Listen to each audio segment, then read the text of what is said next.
Hello, all of you wonderful Final Fantasy VI Worlds Collide fans. My name is Gar, and I am going to be one of your wonderful commentators for this fantastic race between Sabre and Medes24. And tonight, I am joined in the booth by Retrophile TV. Retro, how is it going? Oh, it's a pleasure to be here, Gar. Glad to be on Speed Gaming and looking forward to this match tonight for Final Fantasy VI Worlds Collide, Lagomorph Lounge. I'm very, very excited for this one. Oh, yeah. Definitely going to be a treat for everybody who is familiar with the Lagomorph Lounge. And if you're not, I mean, it's still going to be a treat, but I have to explain some things first. So, right now, the Worlds Collide community has an event called Setzer's Blackjack Battle Royale. And basically, the idea behind that is that we've got groups of 5 players, each with their own individual flags. And each week, a table gets eliminated from contention and gets sent down to the Lagomorph Lounge, where each week they're given the opportunity to add new flags to the seed. So, we have some really cool ones for you tonight. One of the big ones is that this is going to be an open world seed. So normally in Worlds Collide, you have to do character checks or checks associated with a character in order to earn progression items like more characters or espers. But in this case, our players are free to go wherever they want in the world right from the get-go. So going to lead to a lot of divergent routes, hopefully. And it ought to be really exciting to watch. What do you think, Retro? Oh, absolutely. I mean, there's a lot of options here. We're going to see that route divergence like right out of the gate because I can't imagine they're going to be doing the same things. There's also some other fun surprises along the way here we'll talk about once we get things rolling right now. I know we're trying to get the back-end race set up. We appreciate everyone here hanging out and the patience, by the way, but we promise there'll be a nice race here in store for us. Our racers have been giving the 1-minute warning, so we should be seeing them rocket out of here in just a moment. At this point, with it being open world, I'm very curious to see where they go and what they opt to do here. One thing I should point out is that these are scaled chests as one of the flags that we have here. So as they open more and more chests, they'll get better and better loot as they go. And there are plenty of options out there in the world for them to get large amounts of treasure chests very, very quickly right out the bat. Yeah, absolutely. I would not be too terribly surprised if both of our runners start with, going for terrorist checks, for example. Because even if you don't have her, you can still go into the the Imperial camp and loot the treasury there. And then you have the attached sealed cave to go through on that one. A few more chests to get through. You got a bunch of big caches with the Turner's hideout, South Figaro, Narsh. I mean, there's plenty of places they can go to at this point. But I'm very curious to see. But let's talk about some other major things we got going on here. We don't have black magic. We don't have gray magic. Only white magic can be learned here because of some of the cards that were pulled in the previous week at this point. So they're going to have to rely on espers, which have multi-summon. They can be used multiple times in battle, and also the commands of the characters themselves here, which I think we're starting with Gogo and Locke today. Gogo, Locke, and Setzer, it looks like. Very nice. So our characters are locked in at least for this set of flags, and our racers are off. And we do in fact see that Setzer Locke Go-Go combo, and it looks like Medes is heading straight for the World of Ruin Narsh, going to go pick up the potential Esper item there, in addition to a Cursed Shield. One of the... Go ahead. I'll say that the Cursed Shield on this one here, there's Cecil's Delight that is currently in play at this point, which is going to have the Cursed Shield is going to have between 1 to 8 fights to turn into a Paladin Shield. So pretty much nice to get that out of the gate. But also you can find Paladin Shield throughout the run as well, so that they're going to have that in their back pocket to work with. But you can grab one there for free from the armor shop in World of Ruin Narsh. Yeah, absolutely. Paladin Shields being the most powerful shield in Worlds Collide. It absorbs 4 elements: fire, ice, lightning, and pearl, and nullifies the other 4. So obviously very, very powerful. And if we get here we have Medes going right now to see how many it's going to be. Just a 1. that's a no-brainer, man. Just go do it now and to get it uncursed. Yeah, that's going to be awesome. So Sabre I expect will go and do that right after he is finished looting there. And Medes getting a Minerva, the choice from the old man in the old weapon shop there, Magus Rod or Minerva, opting for the Minerva. So we're getting a lot of protection here out of the gate in World of Ruin Narsh. Yeah, very, very, very powerful opening start. Wish I could get more of these in my seeds. Right you are, Gar. But so, interesting to see. Go ahead. Yeah, just the first 10 or so minutes of any given Worlds Collide seed is going to be filled with looting. You see Medes kind of making some of these NPCs disappear. That's because of our Y remove flag, which has been enabled for this flag set. So in a character gated flag set, this flag would be a little bit more impactful just because it would let them get into places like the Magitech facility by deleting one of the NPCs that is normally blocking the way. But it's also a nice annoyance eraser too. We've all had those nagging NPCs that kind of block our way. We'll just delete them. Oh yeah, the Returner's Hideout guy is my nemesis. It's very cathartic and therapeutic. But here we are. So it looks like Sabrewolf, though, checking the monster in a box in the Narsh beginner hut. It's going to be all over, folks, on that one. That's a freebie to take down. Get some Tiger Fangs for that. Whereas we have Medes right now in the World of Ruin. Albrook, yeah, there we go. Just deleting people as he goes, collecting some of those scaled chests, trying to get those high rewards. With no black magic and gray magic available, and only white magic here, Gar, what do you think that the main meta for the Lagomorph Lounge table is? Is it you gearing up? Like, what do you kind of lean on? Do you multi-summon? What's the move here?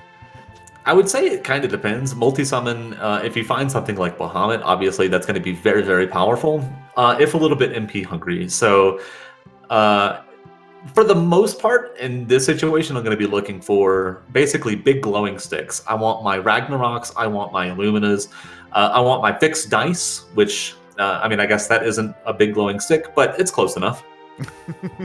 It might as well be. But hey, those stat sticks, though, they're very powerful throughout this.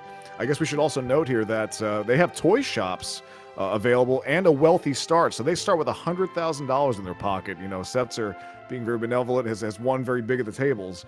And able to have that spending cash right out of the gate is very, very handy.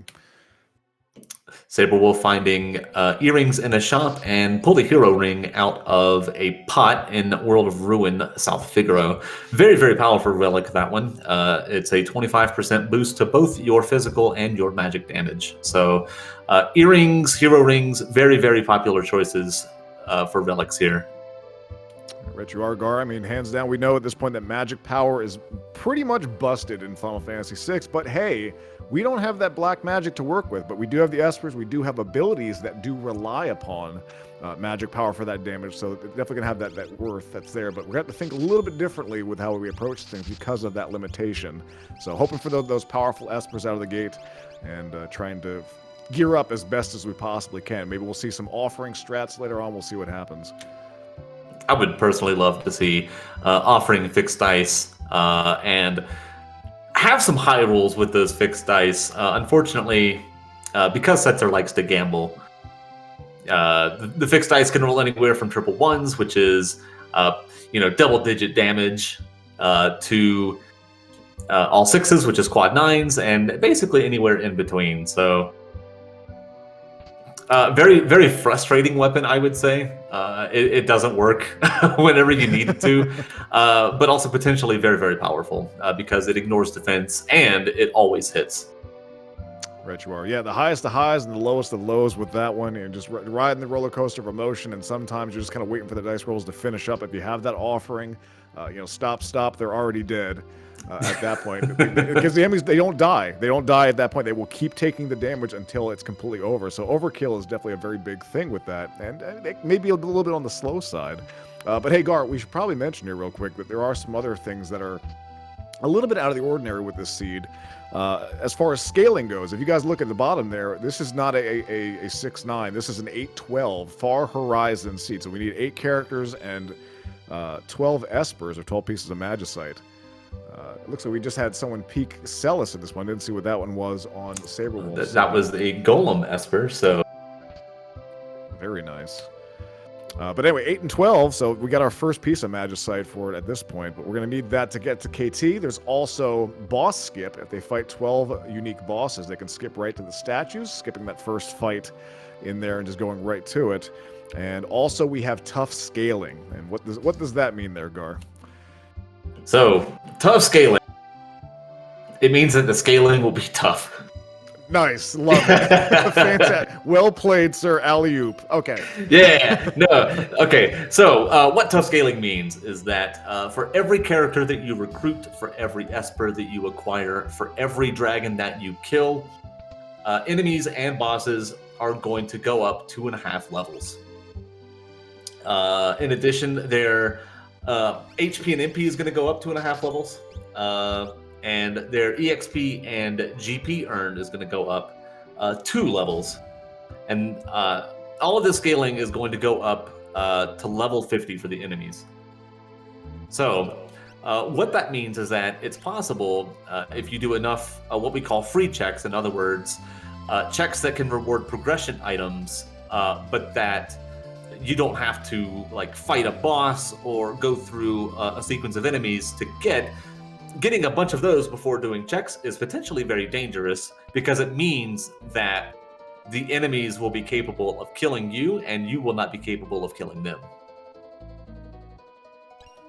Definitely going to be very strange to see how they handle that as we go. But with it being far horizon, where we have to do a lot of work here, we're probably going to get close to that scaling cap, or stay within it by the end of this year. So we're going to have some very powerful characters for the final climb as we go into KT.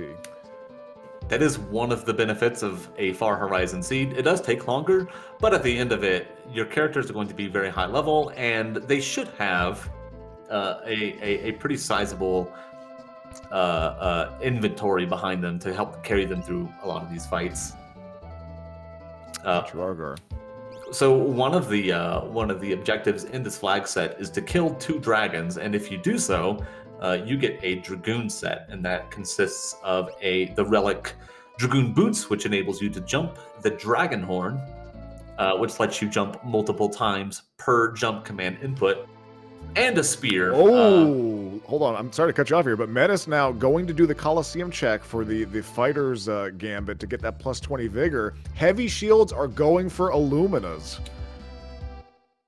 That is a shown comparison right there. So if he can take down this Tap Dancer, he gets himself a nice stat stick for a very much inferior shield. Yeah, absolutely. So great find there by Medes. Tap Dancers are scary, but I don't believe that Medes has done any kind of scaling checks. So that is going to be a level 5.5 or 6-ish Tap Dancer. He did grab the Golem there, and also, I mean, we're starting with 3 characters out of the gate here, to my knowledge. I'm not sure how far the scaling goes off of the starting things, but we do know at least he's gotten 1 piece of Magicite. Okay. I didn't see him grab Golem, so that's why I'm glad I have you around, Retro. Happy to be here, Gar. Covering my back. I got you, fam. But anyway, this fight going a little bit longer than intended because Tap Dancer decided to slow things down here, but she has run out of MP. And on the left side here, we're seeing Sabre Wolf raiding all of the treasure chests here. This is usually blocked by Terra. This is the sealed gate. It's the Imperial outpost that they have here on the way. But this Tap Dancer fight, unfortunately, Meta's stuck here, but we'll get an Illumina for their troubles if they can make it through here. Oh, very good block there, too. Yeah, that way shakes. That's confused. Very, very dangerous. I mean, Locke's doing half decent damage here. Nice crit, and there it is. A heavy shield for an Illumina, and that plus 20 vigor on top of it. So we're going to be slapping pretty good here soon. Oh, and Magpow as well. So yeah, phenomenal find there. I wonder how deeply Medes is going to look for more heavy shields, because if you find them in a shop, you trade them in for Illuminas. Instantly goes back to it looking to search for it, so opting not to go for it at this point, but getting 1 stat stick to start, and we'll have to see what's waiting at the end of the road here for Sabre Wolf and see if they'll get some progression. And speaking of Sabre Wolf showing off one of the hidden chests in here, Famously, I don't think any of these chests actually contain the things that they said, or that the text box says that they contain. So, for example, he went up one of the little outcroppings there and picked up what was 2,000 gold. I don't think it's actually 2,000 gold. I think it's like 200 something, but showing that off, just showing off that knowledge of the game, I think is very cool. Okay, it looks like we're in collision right now for Medes. I don't know if he stopped off there. I'm looking at his tracker to see if we got anything new. And what do we have at the sealed gate? That is a Yeti. It's a Yeti. Like.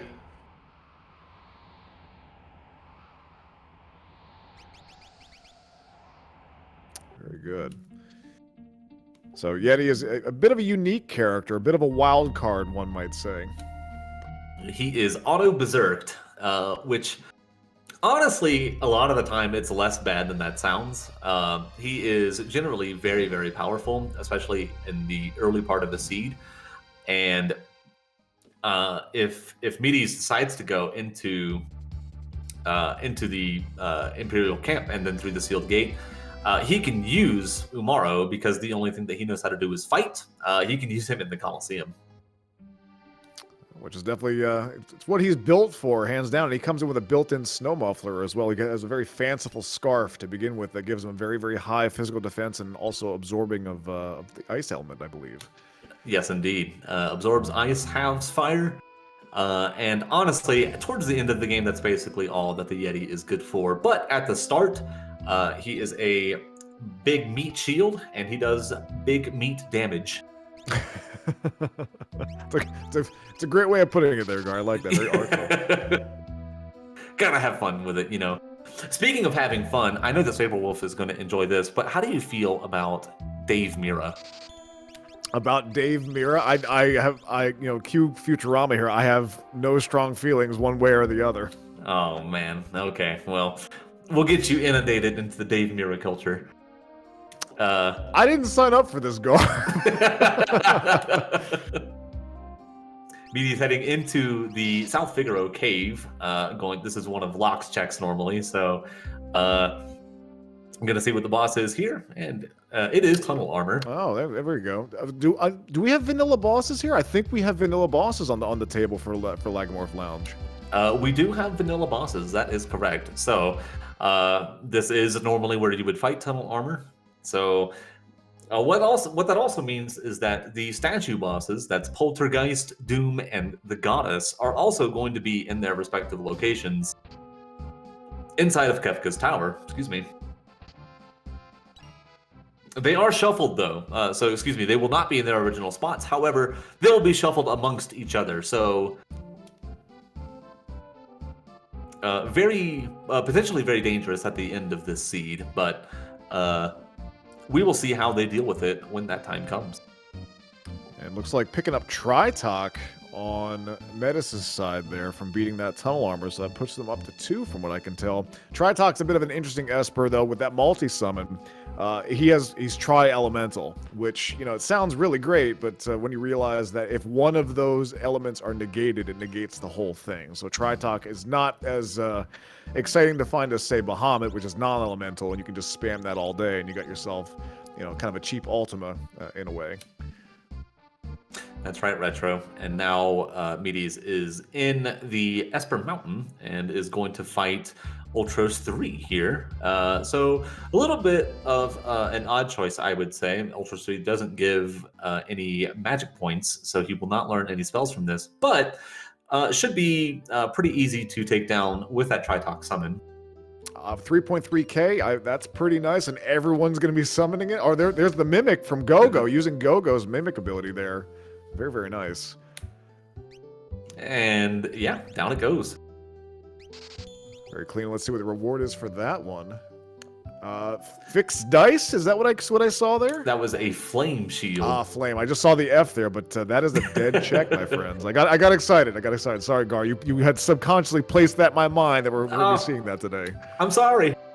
Don't apologize. One thing I will comment about, it looks like that Medes is he's digging in into just kind of completing checks at this point, whereas we've seen Sabre really go deep into scaled chest farming and really going to a lot of the main spots, pulling things from Thermassa, both South Figaros, going out to the sealed gates and doing all of those as well. So very much pushing that all the way, kind of gearing up and getting ready to roll. Whereas at this point, Medes is like, hey, yeah, I'm feeling pretty good at this point, and we're going to get going with that Minerva, and I'm ready to do this. And getting that Illumina from the Coliseum, that was a great find out of the gate. Oh, yeah. So Medes obviously very powerful right now with that Illumina, with that Minerva, with that Flame Shield as well. So it's a little bit... I don't even know if I would say it's more disappointing than Fixed Ice. I like Flame Shields. If Merton Strats ever come online, then Flame Shields are awesome. But yeah, very, very powerful. So I totally understand Medes just jamming checks here. Plus, with that 12 boss skip on the line, no reason not to do it, especially when you get to face off against the Daddy Luma himself. Now, I thought we could actually delete, since we have that Y NPC killer. Oh, hey, there's some Magicite there at Figaro there for Sabrewolf. But I actually thought that he would actually delete Dottaluma there. I thought you possibly could just to walk up there, but I guess he's just going to take that for the experience possibly. Oh, wait, no, the boss skip. That's what we're looking for. 12 unique bosses. Yeah. You can delete him. That's one of the bosses that you can delete without having a negative effect on the game. One of the other ones being the boss at the end of the floating continent check. But in this case, it's very easy. He gets an Esper for his troubles. Looks like that's Alexander. So that puts his total up to 3 then. Golem, Tritok, and Alexander. Alexander's Pearl-based damage on that one, which... I don't know about you, Gar. I'm very disappointed by Pearl damage. It seems like all the bosses I want to use it on absorb Pearl for some reason. Strange bosses, too, like Rexol.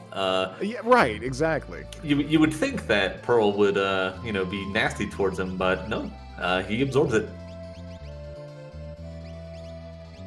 Looks like Sabrewolf giving the Yeti a fanciful circlet. He's feeling very pretty to get out there, using that Rage Ring and the Atlas Armlet. So we're gonna see that the Yeti start eating people, which I'm looking forward for that. Yeah, Rage Ring, very, very powerful on the Yeti. Provides what is that? Fire absorption, ice nullification, or lightning nullification? I can never remember.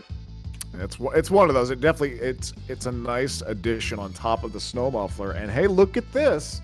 Sabrewolf also stumbling into the Coliseum and doing the heavy shield strats, trying to get that Illumina, but putting out the beefy boy himself to take care of business.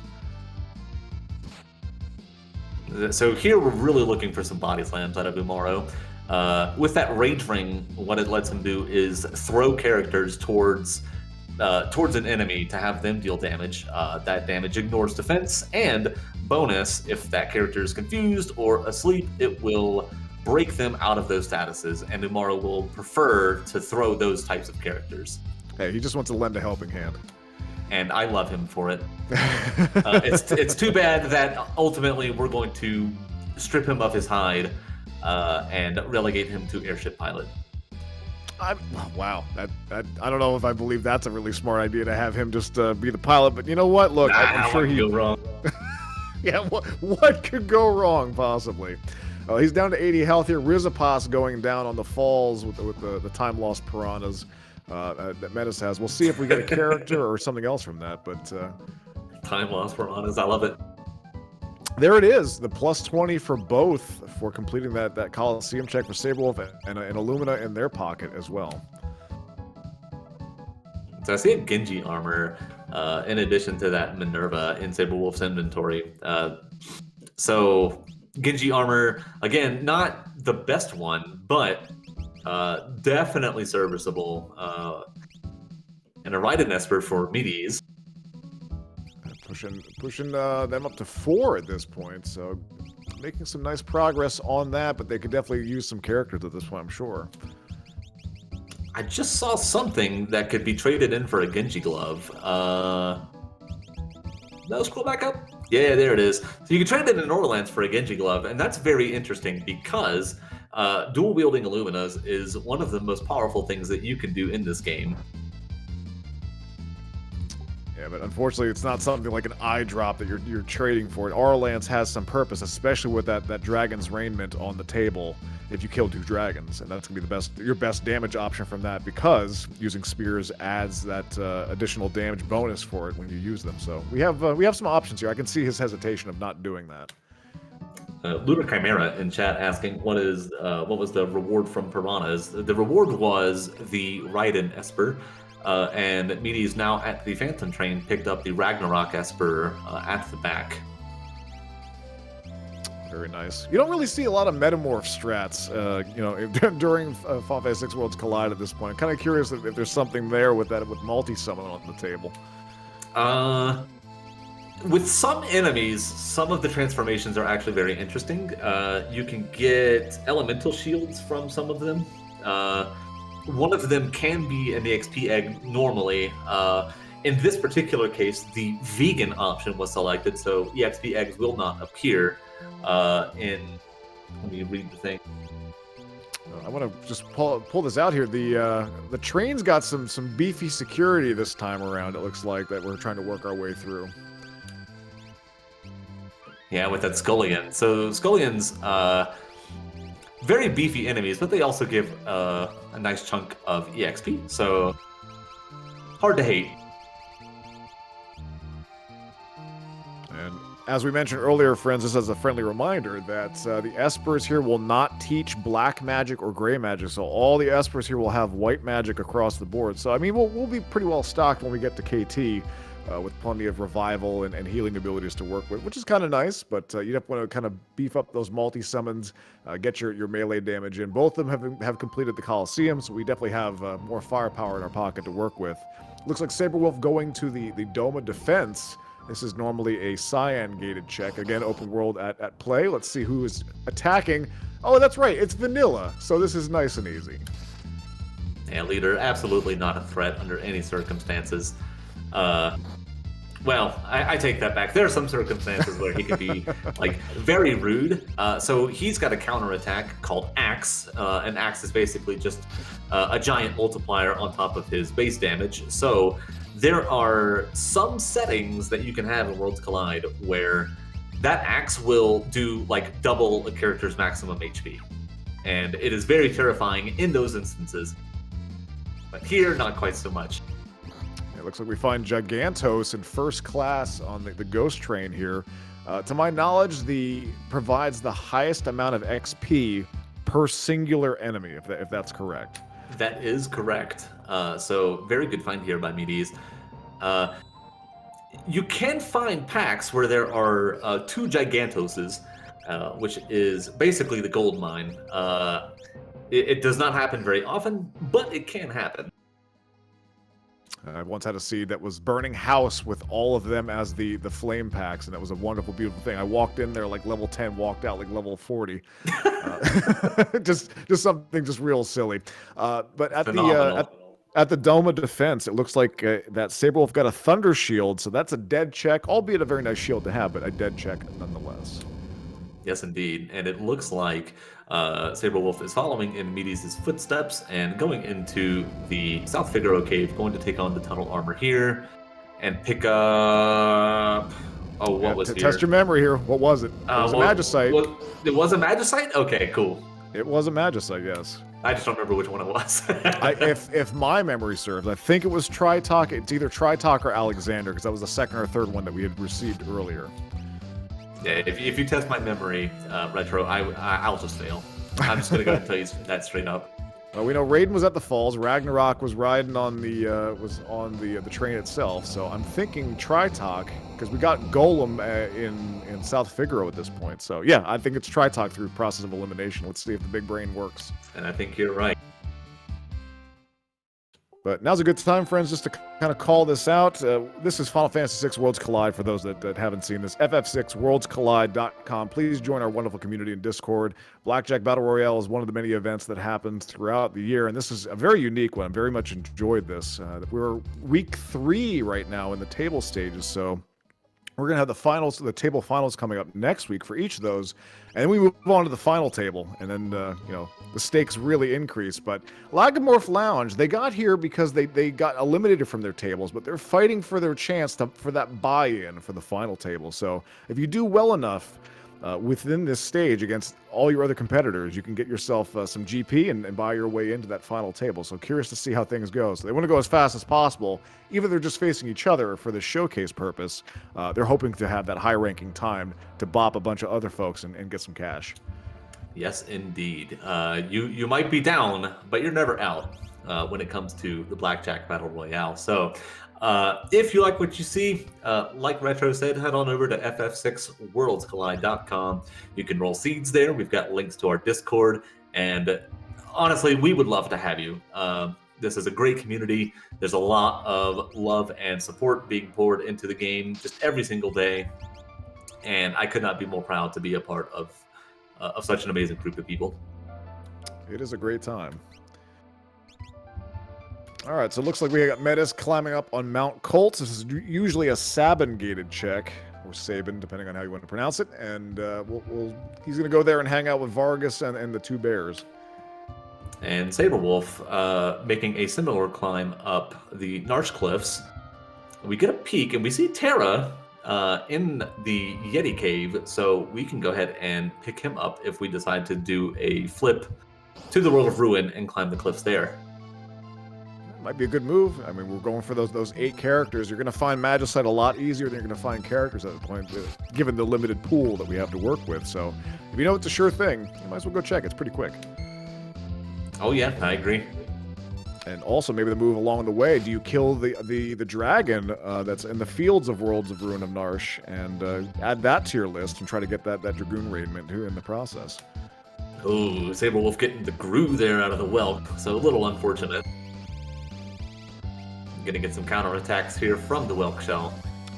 I mean, the Yeti is he's really excited. He just wants to attack whenever he gets the chance. He doesn't really understand strategy too well. All he knows is bop. The best is when he yeets someone from, like, just right into the shell at that point. Like, he's like, hey, look, I'm helping. I do good. I do good. Medes grabbing a Zone Seek Esper out of Mount Colts there. Up to 5, getting close to the halfway point for Magicite. So again, Far Horizon, I mean, it definitely is a bit of a slog to get there compared to the 6-character 9 Esper, but you're going to be nice and beefy going into KT at that point, so that's kind of nice. And also, you're pretty much guaranteed to get that boss skip with the 12 unique bosses, so you're not even going to have to worry about it. Nice and quick. Medes finding Grandpa in the Colingen Inn. That is Strago there. I did not see the ability that he had.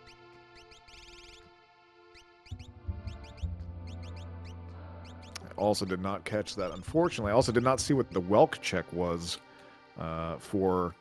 Oh, he's going to get that Magus Rod, though, that he had left behind. That is it's a holdover from the old man in World of Ruin weapon shop in Narsh, where we chose the Minerva. You can get that Magus Rod behind the Welk in World of Balance. Just double checking Sabre Wolf's stream there. Looks like it was some manner of dead check. He is still at 4 characters and 3 Espers. It's unfortunate. It seems like everyone that he's pulling here that seemed to be shorter checks is having some difficulty, whereas it looks like Medes is not having much difficulty at all making progress. Looks like going up to say hello to Lone Wolf and see what he's got for us. Just a merchant. Yeah, just gonna hang out and they have a little staring contest for a couple of seconds, and then they for whatever reason they both kind of throw themselves off to the side. Very dramatic. Oh, Atma weapon is what Lone Wolf is holding on to, so that's very interesting. No offering found as of yet, but Atma weapon, a very, very good weapon for the end game here. Looks like another potential dead check there for Sabre Wolf, but let's see. Kefka at Narsh time? Yeah, I think so. You're already here, might as well. They've had a pretty bad run of it, though. I got to say, that's like, what, 3 dead checks in a row now? Because they did Dome of Defense, they did Welk, and now they did Lone Wolf, and all of them were All of them are dead items at this point. So that's 3 in Yeah. a row. Will this be the 4-hit combo? I really hope not. I know how demoralizing it can be when you just run into dead check after dead check. Now, with Kefka at Narsh, I remember playing this casually as a kid, and like, oh man, it felt like such a huge epic battle, and then you realize you can stand in certain spots. I'm curious to see if Sabre's gonna go for that fast strat, where you stand in the middle and then you're able to walk down there and actually just able to kind of like sidestep the guard and just get right there. Let's see how he handles it. Yeah, so in the vanilla game, that would not be possible because the sprint shoes are disabled here. But in Wolf's Collide, we don't believe in that. We believe in sprint shoe all the time, everywhere. So he does not go for the fast skip. He'll just go for... This is basically the vanilla version. You hide out here until that brown soldier passes.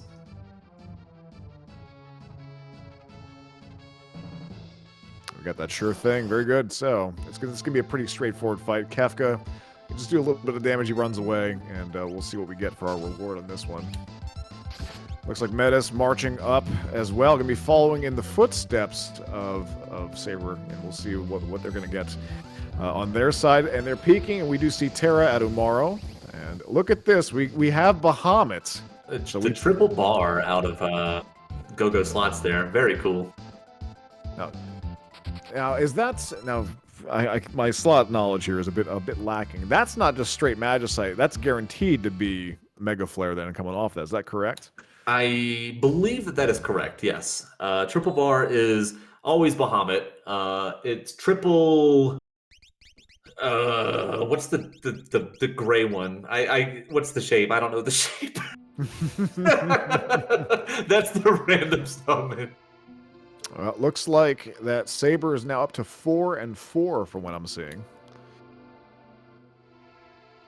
So it looks like getting some Magicite finally. Lunar Chimera in the chat correcting me. The triple bar is just a random Esper. So Sabrewolf just got very, very lucky there. And it's like three birds, I think. That's basically that's I that's know what the gets one you you're talking Sunflare. about. Yeah. Yeah. Okay, that's fair.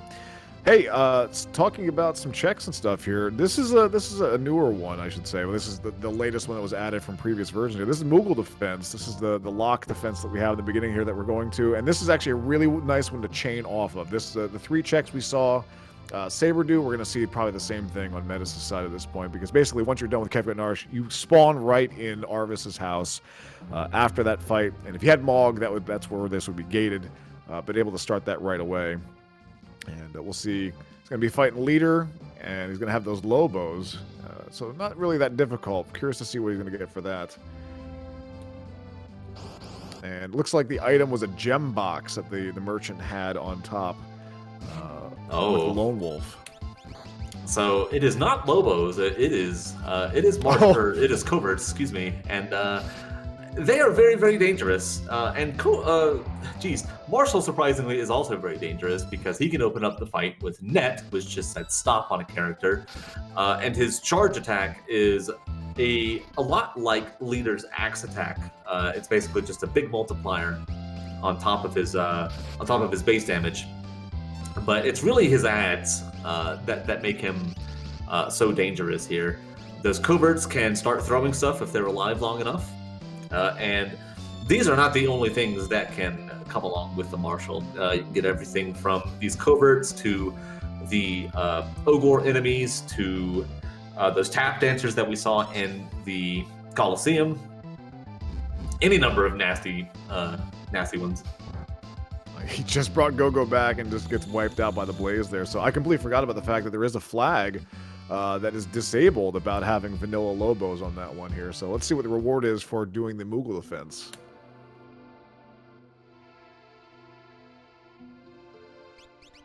Looks like we have a 5th character. It is an Edgar. And he loves to throw money around, it looks like. Edgar, very interesting here. You put him in the first slot in your party, and you get a discount in both versions of Figaro Castle and in the World of Ruin, South Figaro Town. Yeah, it's kind of a weird thing. You have to have them in the front of the party because like even the text box still pops up in Figaro Castle, but I think you actually have to have them in the front of the crew to actually activate that that sail. That's right. Yeah. Wow. Medes following in Sabre Wolf's footsteps, going to get his Edgar here.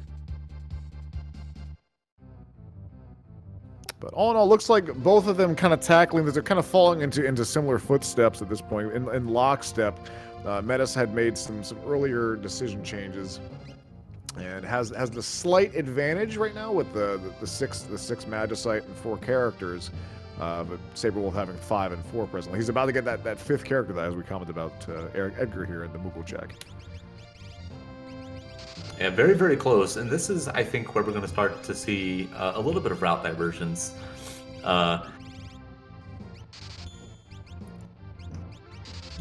Both of our racers here are very, very powerful. You can see that we're already starting to break into the 4K HP levels for Medes.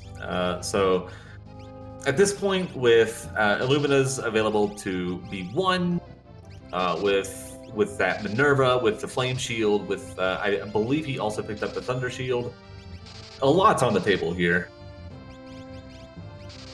Kind of makes me wonder if you're just gonna, if you look for heavy shields while you're out and about, and like, hey, you know, I can just do a quick fight and get another Illumina. And you had mentioned that Genji glove strat as an idea. We do have that Atma weapon as well on Sabre Wolf's side, so there's that.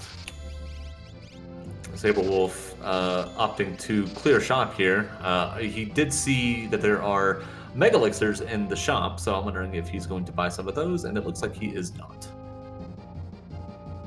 Medes wrapping things up and getting Edgar on their side, moving up to 5 characters, so we're making good tangible progress at this point, and in pretty short order too, no less. Yeah, we're only 37 minutes into the seed, and 6 and 5 for Medes, and 4 and 5 for Sabre Wolf. You know, that's honestly not bad, especially Sabre Wolf, given just the sheer number of dead checks that you there was just so much bad luck with that, with trying to put things together. It's got to be very frustrating, even in a Far Horizon seed, even more so. Medes going to get the free check here for Gal's dad's house, sees a Sabin there.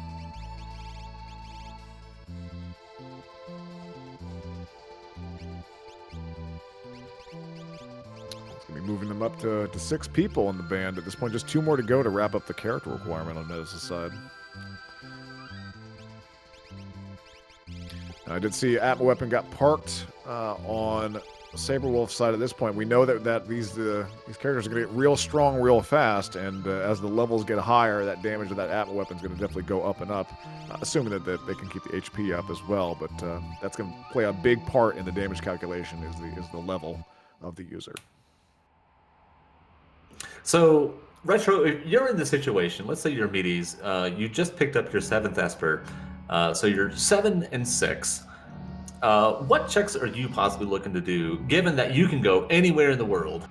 See, this is why I don't like open world, because it's like I like having that narrow shoot of, you know, things that are kind of keeping me aligned, so my mind doesn't have to wander like, oh, what have I not done yet? Well, let's point this out here real fast. They just picked up Sabin. I didn't know if he has Blitz or not. I didn't see what command was offhand, but one thing we didn't mention was the River Mastery check. If you complete the Elite River, you actually get all 8 Blitzes. So if someone's got it, that'd be kind of nice. Again, with no magic abilities, Bum Rush can definitely put in some work at this point. So, I mean, you kind of exhaust all the short checks that you can. You go do like Crumbling House in Zen and World of Ruin and stuff like that. I'm gonna steer clear from Fanatic's Tower, even though that there's a card on the table for Fanatical Knowledge. With the vanilla bosses, we're gonna have Magi Master at the top of that, and vanilla Magi Master is pretty awful to deal with, even though that you can learn all the lores. You know, hooray! Yeah, without a lore user, there's not really a compelling reason to go and do it, especially just because, like you said, there's so many better checks that you can do. Hey, look at this. We got our first dragon going down on Sabre Wolf's side, trying to work toward that dragon's raiment. Now, not a requirement to complete the seed, but also very good.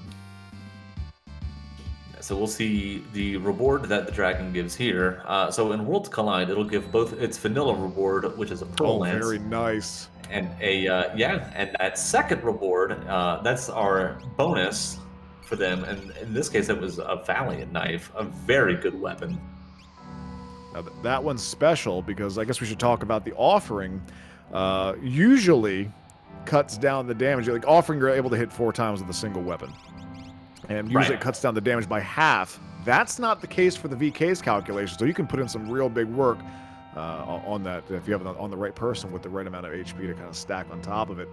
And it looks like the Velt check for Medes, I think I saw a Mog on that side there. So another one, we're going to see Tritok on Sabre's side, going to go down there and probably grab Terra out of the Umaro Cave as well.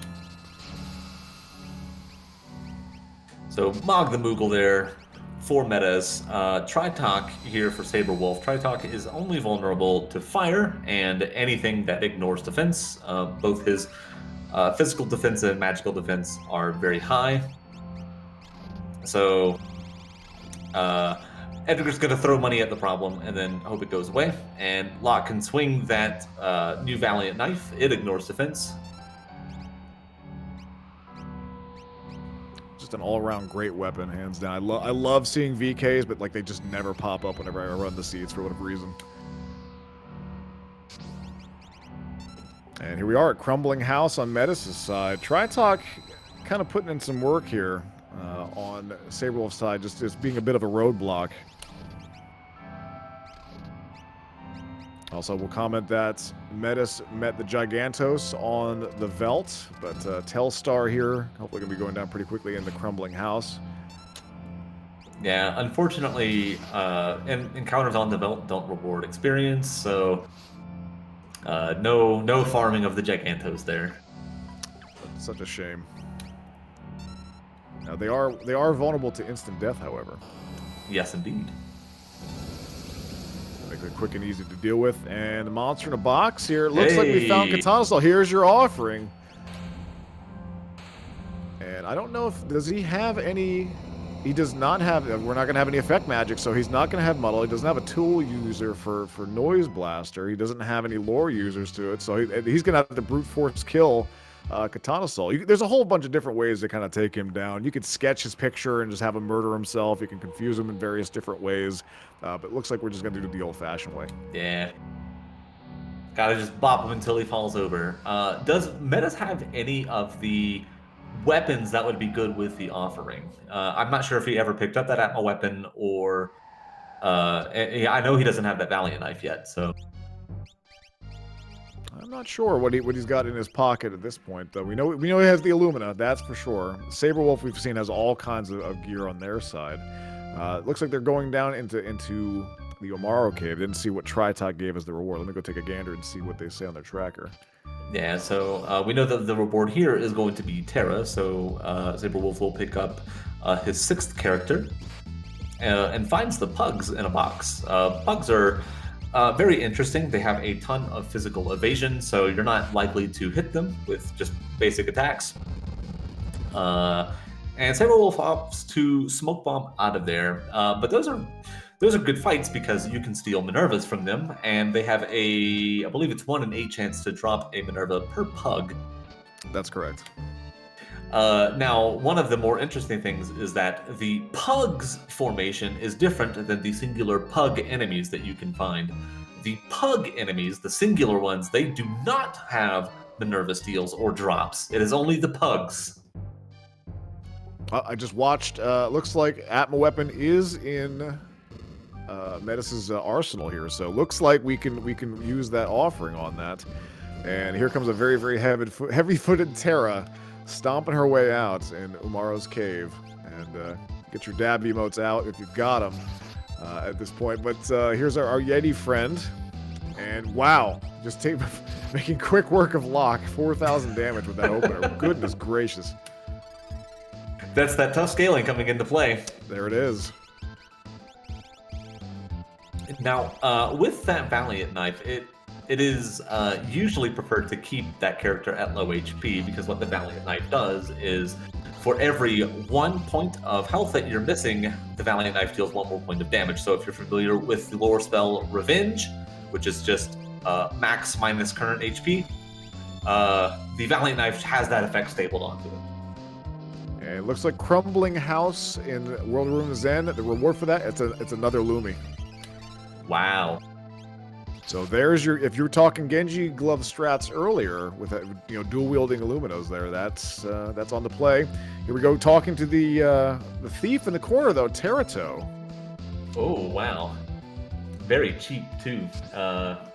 So I mean, this is wealthy start. I mean, you already had your pockets padded pretty decently here. Oh yeah, sure. You're rich. Your pockets are flush, but still, getting a discount on that item is always very nice.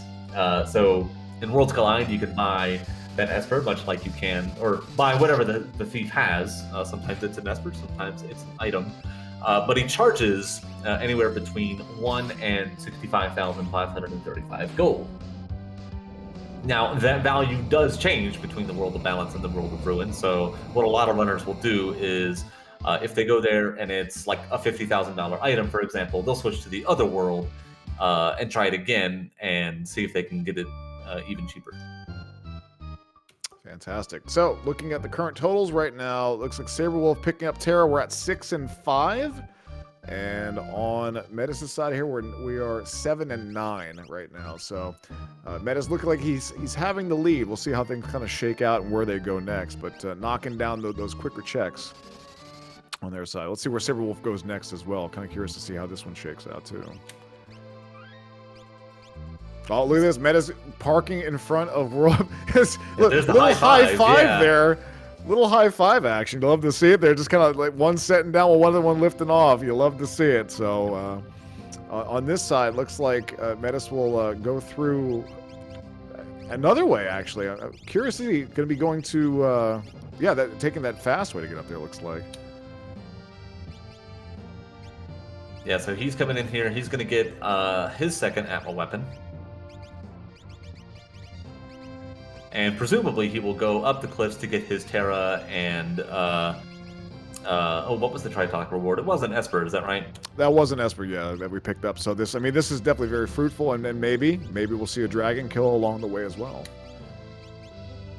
So at the end of this, assuming that he is successful, Medes will be at 10 and 8.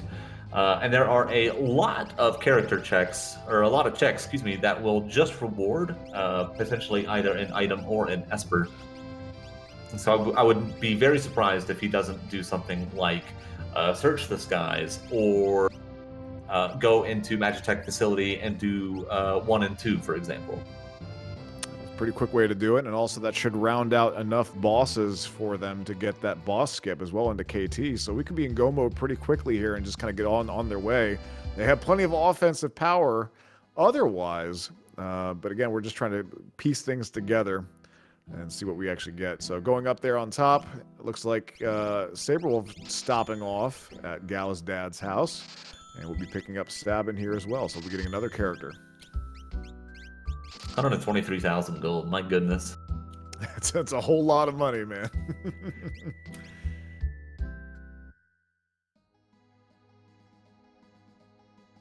So White Dragon showing off here just how rude he can be.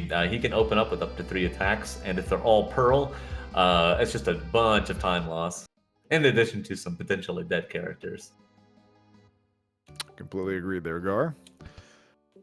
That can be a bit rough one to work with, but not too bad. Taking it down, though, very, very good.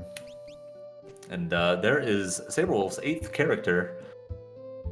And he's picking up his old man, so now he's got 7 more Espers to find. Well, I mean, having the characters kind of sorted out already, like I mentioned, the stats here are, you can definitely find that a little bit easier. I don't think he's gone and visited Zen yet. And he can go buy one of those Espers at this point, too. So we'll see what he gets. And Medes just kind of chugging along here. Going to be going up to Tritalk and Umara to bang those out really fast at this point. So it's looking like, if I was a gambling man here, Gar, it looks like Medes is on track to be first into KT, but we'll see how things shake out. Maybe Sabrewolf had some rough luck with all those dead checks there for a little while. Maybe they'll be able to piece things together and get some Magicite and meet them there in the tower quickly. Looks like they're going to be going to World of Ruin Zozo to see what they've got there. So maybe Mount Zozo, possibly? Mount Zozo and... yeah, so I don't necessarily hate this check. There is a second dragon that lives up here, in addition to a check at the end of Mount Zozo. And there are some chests in the along the way, although I think at this point, I personally would be like, I'm powerful enough, I don't need any of this. And I would just run straight through. One thing I guess I should call out here real fast is that usually you need to go talk to a shady dealer and get that rust day, a little bit of stuff to loosen the door and get you in. But since we're able to delete NPCs, we just delete the door. The doors are just simply a suggestion to us, and we open up our apartment into... I don't understand this, Gar. How does this work? How do we open an apartment into a freaking mountain? What? I don't understand. You're gonna have to ask Cyan. Like I don't know. I don't know how he got in here. Like, did the door just rust shut behind him? there are so many questions, man. But he's the master of Bushido. You know, he just phased through the door somehow, I guess. I guess. No, it is raining there pretty often. Why are the other doors not rusted? Why just that one specifically? There's so many questions, Gar. I've learned not to ask. The answer will just hurt me. Probably for the best. And speaking about hurt right there, Sabre was putting on the hurt on Skull Dragon at this point, throwing out the Illuminate and Crack Boom. That's 2 dragons, so they get the Dragon's Raiment for this one, and you know, pretty sizable amount of experience and magic points too. We'll see if he's even interested in the Dragon's Raiment at this point. Given the weapons that Sabrewolf has, yeah, I mean, trading out that Aura Lance for, or excuse me, trading out the Ammo Weapon for an Aura Lance, excuse me, and then possibly putting on this Dragoon Boots Dragonhorn combo. Okay, so he will do that. But honestly, you could just swing an Ammo Weapon, it would be totally fine as well. Yeah, it's pretty fast. You got to think though that as much as we like the Dragoon, it's usually something where we can add if we don't have other offensive options available, because it's a 2-stage attack. It takes a while. You can't control where it goes, so maybe you opt for the faster cast. And there's a piece of Magicite sitting atop Mountain Zozo here for Sabrewolf. Maybe it'll be something good. We'll see. Yeah, one can only hope. Meanwhile, Medes is filling out his characters with that Terra there, so only has 2 more Espers before he is in go mode. So 53 minutes in for a Far Horizon Seed. This is very fast. Oh, this is speedy. Real speedy. And that's Phoenix that's sitting atop Mount Zozo.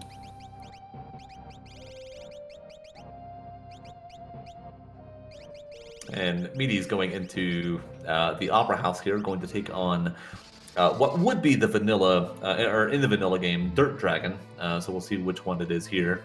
Could still be Dirt Dragon. Yeah, so I think the vanilla bosses don't... So they are shuffled around, that's right, because we would have seen the Ice Dragon in Field of Narsh. Right, and... Ooh, a Blue Dragon, though. This one's very rude.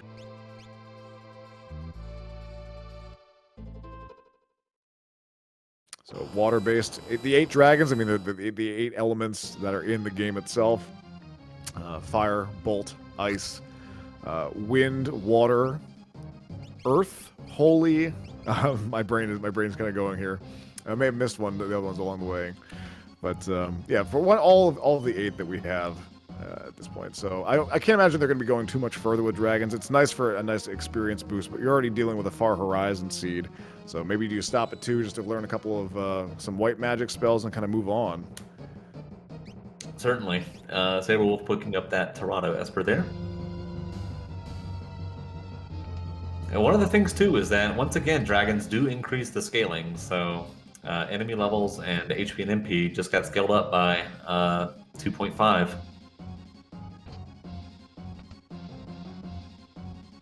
At this level of offense, and like with their elemental protections, it shouldn't be that big of a deal.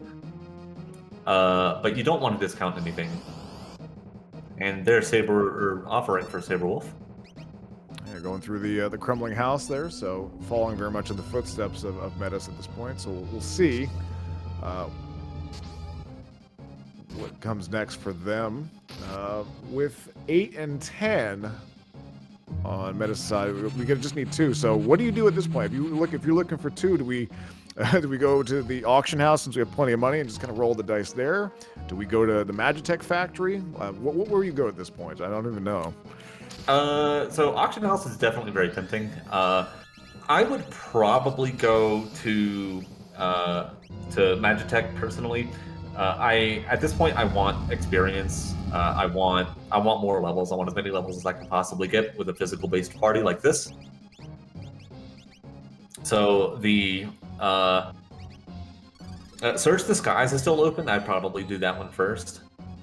Yeah, that's usually a Magicite. I've seen that. I mean, it's either Magicite or item, hands down, but that's a quick and easy one to do. Just instantly get into a fight and just see what happens here with it. But maybe, okay, auction house strats maybe on the table here. Okay, let's go to the auction house and see what we've got. Are there glowing stones? There are not. So auction house off the table for this seed.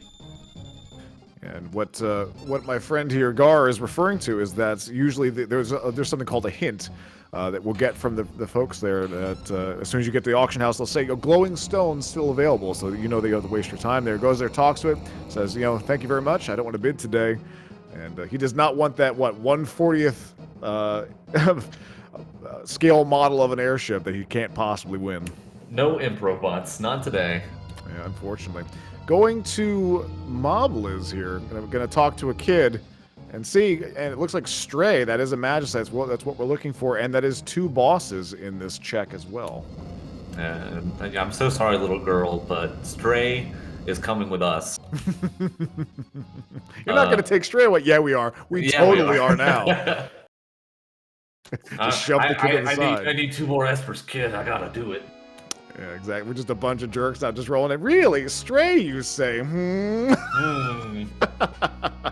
If only you had said Redcap, I would have left you alone. And there is the second Illumina for Sabre for completing the crumbling house here. And Funbaba, or Funbaba, I don't know how you want to pronounce that one, just putting the fun back into it. And Joyous Robert. Joyous Robert. Yeah, okay. I see it. I see it. He's a beefy boy, man. He's been working out. He skipped a little bit of leg day though. It's all upper body. It's all upper body. He might do thighs too. No calves. I didn't expect to talk about Funbaba's workout regimen here and what he's got, but down to 2. Looks like Edgar and Locke gonna hang out. And wait, okay, that's right. It's vanilla bosses at this point. So does Funbaba 3 or 2 or whatever this is, do they count as 2 separate unique bosses, or are they the same? They do count as 2 separate bosses, and that's why this is so powerful. If you're looking for bosses and you have access to Mobliz, doing this will get you 2, basically right off the rip. Now, the catch is, like you see on Medes' screen, Edgar and Locke have to fight this by themselves. Once you deplete enough of Funbaba's health, he will Baba Breath away 2 random characters. He will prefer those that are dead, so in theory you could cheese it like that, but personally I've never bothered. I actually did not know about that preference there for Baba Breath at this point, but is it prefer or guarantee? That's the big question there, because if he blows away people that are still there and you go into the next fight and they're still laying there dead, that's probably not a good thing. I do believe it is guarantee. Oh, okay, that makes sense. Sabrewolf going into the dream here, gonna fight some bosses that are potentially very rude. So this is a fight that it takes a little bit of learning to kind of deal with, but you got 3 separate elements for each of the 3 Stooges we have here. But the main one you want to focus on is up top, because if you kill anything else, she will just life 2, or he will. I don't even know. They will life 2. It's kind of ambiguous at this point. You don't really know, but it's not Shemp. That's all we know. It's not Shemp, no. Well, life 2 of the other ones to bring them back. So once you have to take care of them. Delta hit's also really annoying to deal with. Stone someone on the team if they don't have a ribbon to deal with. But yeah. So the trick with this fight is to look at the color of their pants. So you see that we have Larry and Mo. Larry is the one with the blue pants. Mo is the one with the yellow pants. And what that means is Larry will cast ice elemental spells and is therefore weak to fire. Mo is has the lightning pants, and what is he even weak to? Larry in the back, so he's ice, so that would be fire. Larry's weak to fire. Mo, though, the lightning one, I'm not sure what he's weak to. I've never bothered to learn him. Just murder. Weak to murder. In the chat, we have a comment from a Kerplop. This is my favorite FF. I hope the randomizer is fun. Kerplop, the randomizer has breathed new life into this game for me. This is maybe my favorite game ever. It's a tie between this and Chrono Trigger, right? Sabre seeing a realm there. Anyway, FF6worldscollide.com, like Turdsman said, that is where you can get started. We have a link to our Discord there. You can roll seeds there, and please join us. There are so many cool things that are happening right now, and we would absolutely love to have you in our community. And speaking of this, real quick, I just want to point this out. Medes, they're taking down Doomgaze. It was a Magicite. So I believe they are in go mode now, 8 and 12. I'm looking at their levels. It looks like the lowest one is that Terra there at level 33. So, hey, definitely possible. You can do it with less. Trust me. Oh yeah. If you've never tried to do Final Kefka, you know, in the 20s, that's it's a nice challenge, I would say. Sometimes, Gar, sometimes you don't have the option otherwise. I tell that to the folks at the Maduin table.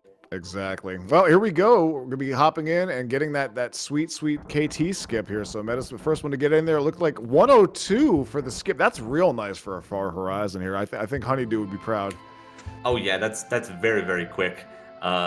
For comparison, our Ultras League seeds, which is what would we consider like our default race seed, having the skip at 1 hour and 2 minutes means that you are doing very, very well. There you are, Gar. Very curious to see here how the statues are shuffled, but I mean, there's so many devices of death that Medes has at their disposal at this point. I don't really think damage output's gonna be much of a problem here based on what they've done. So we'll see what they got. But first things first, Guardian blocking the way because the vanilla boss is there. The beefy, chonky boy who can run programs. But look at this, slapping for 3K a swing with the Atma weapon there. So that's a cool 12K. And little Whirlwind action too for Mog. Just look, I'm helping. High five, baby. Let's go. Yeah. Oh, Shrapnel's very rough though. Oh, nice block there. The 2.7K to Mog just taking a nice little nap here while Locke puts in the work. But that block was clutch and keeping that damage maximized. Very, very nice. Guardian's got a big health pool though with that scaling, and also usually is a very chonky boy. Yeah, very, very thick. That's for sure. And we cannot forget that. After this, we have the statue bosses. They are here. Their positions are shuffled, so it's not necessarily going to be. I think it's Poltergeist at the top of the center route here, but it will be one of them. All right. So, looking like at this point here, with Sabrewolf taking care of the multi-part check that is Cyan's Nightmare. I actually really like this check in general. Like, it's very dense. You get a lot of goodies for it. But picking up that 9th character, not really needing the realm to be in there. Murder Child, as much as we love her, getting her this late is a bit of a drag. Yeah, unfortunately, that's not exactly what we were looking for there. So hopefully there will be an Esper on the throne here. And looks like Doom was at the top for Medes. Maybe the least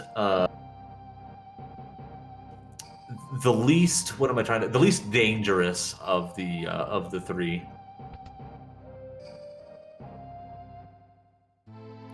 Yeah, I mean, his aura starts shaking. Like we're seeing here, he casts Force Field for a little while, but if you're able to get around that Reflect and be able to hit him somehow, it's not too bad overall. Yeah.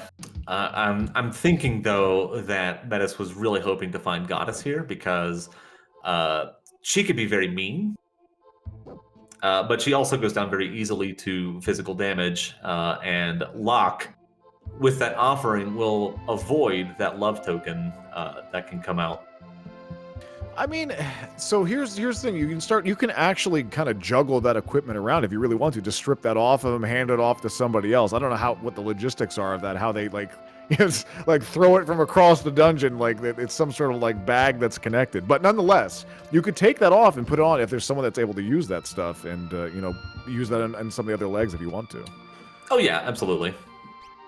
Sabre Wolf going into Cable in the Veld and sees a poor face-down gentleman, which is a dead check, so unfortunately, we'll be warping out of there. No saving that guy. Yeah, typically you would see either a character or literally a piece of Magicite just sitting there at this point, so that's guaranteed to be an item. No reason to waste your time with that one. Moving on to the next one. Sabre Wolf going to pick up his stray here. I gotta go talk to the very informative little girl just kind of hanging out down there. I always forget which one it is. They're moving around so much. Like, it's just, you never know. There it is. Okay. We even saw Medes talk to the wrong one, too. It was like talking about the I don't know, the belly saw growing. Dwayne kissing Catherine. Yep, that's it. That's the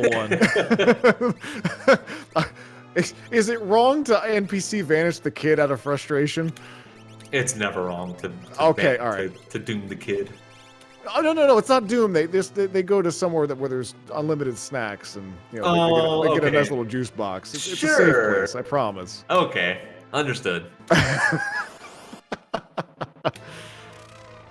Medes finding Poltergeist, which is basically the bane of my existence. Everyone loves Polo del Fuego. And get your spicy chicken emotes in the chat if you got them. Hey, I like myself some spicy chicken, man. I can go for some buff chick. Some Nashville hot. Let's go. Ooh, Nashville hot. Yeah. Okay, we're gonna make everybody hungry here. We're hungry to see this final climb for Medes at this point. Murton. That's something we haven't seen this entire seed because guess what? No black magic. Womp womp. Vivi's Lament. So. Poltergeist here, very rude. It's got basically auto shell, auto protect, and auto haste. It is vulnerable to bio, and critically, it is vulnerable to stop. Oh, I love that. So good. Unfortunately, because of the aforementioned auto haste.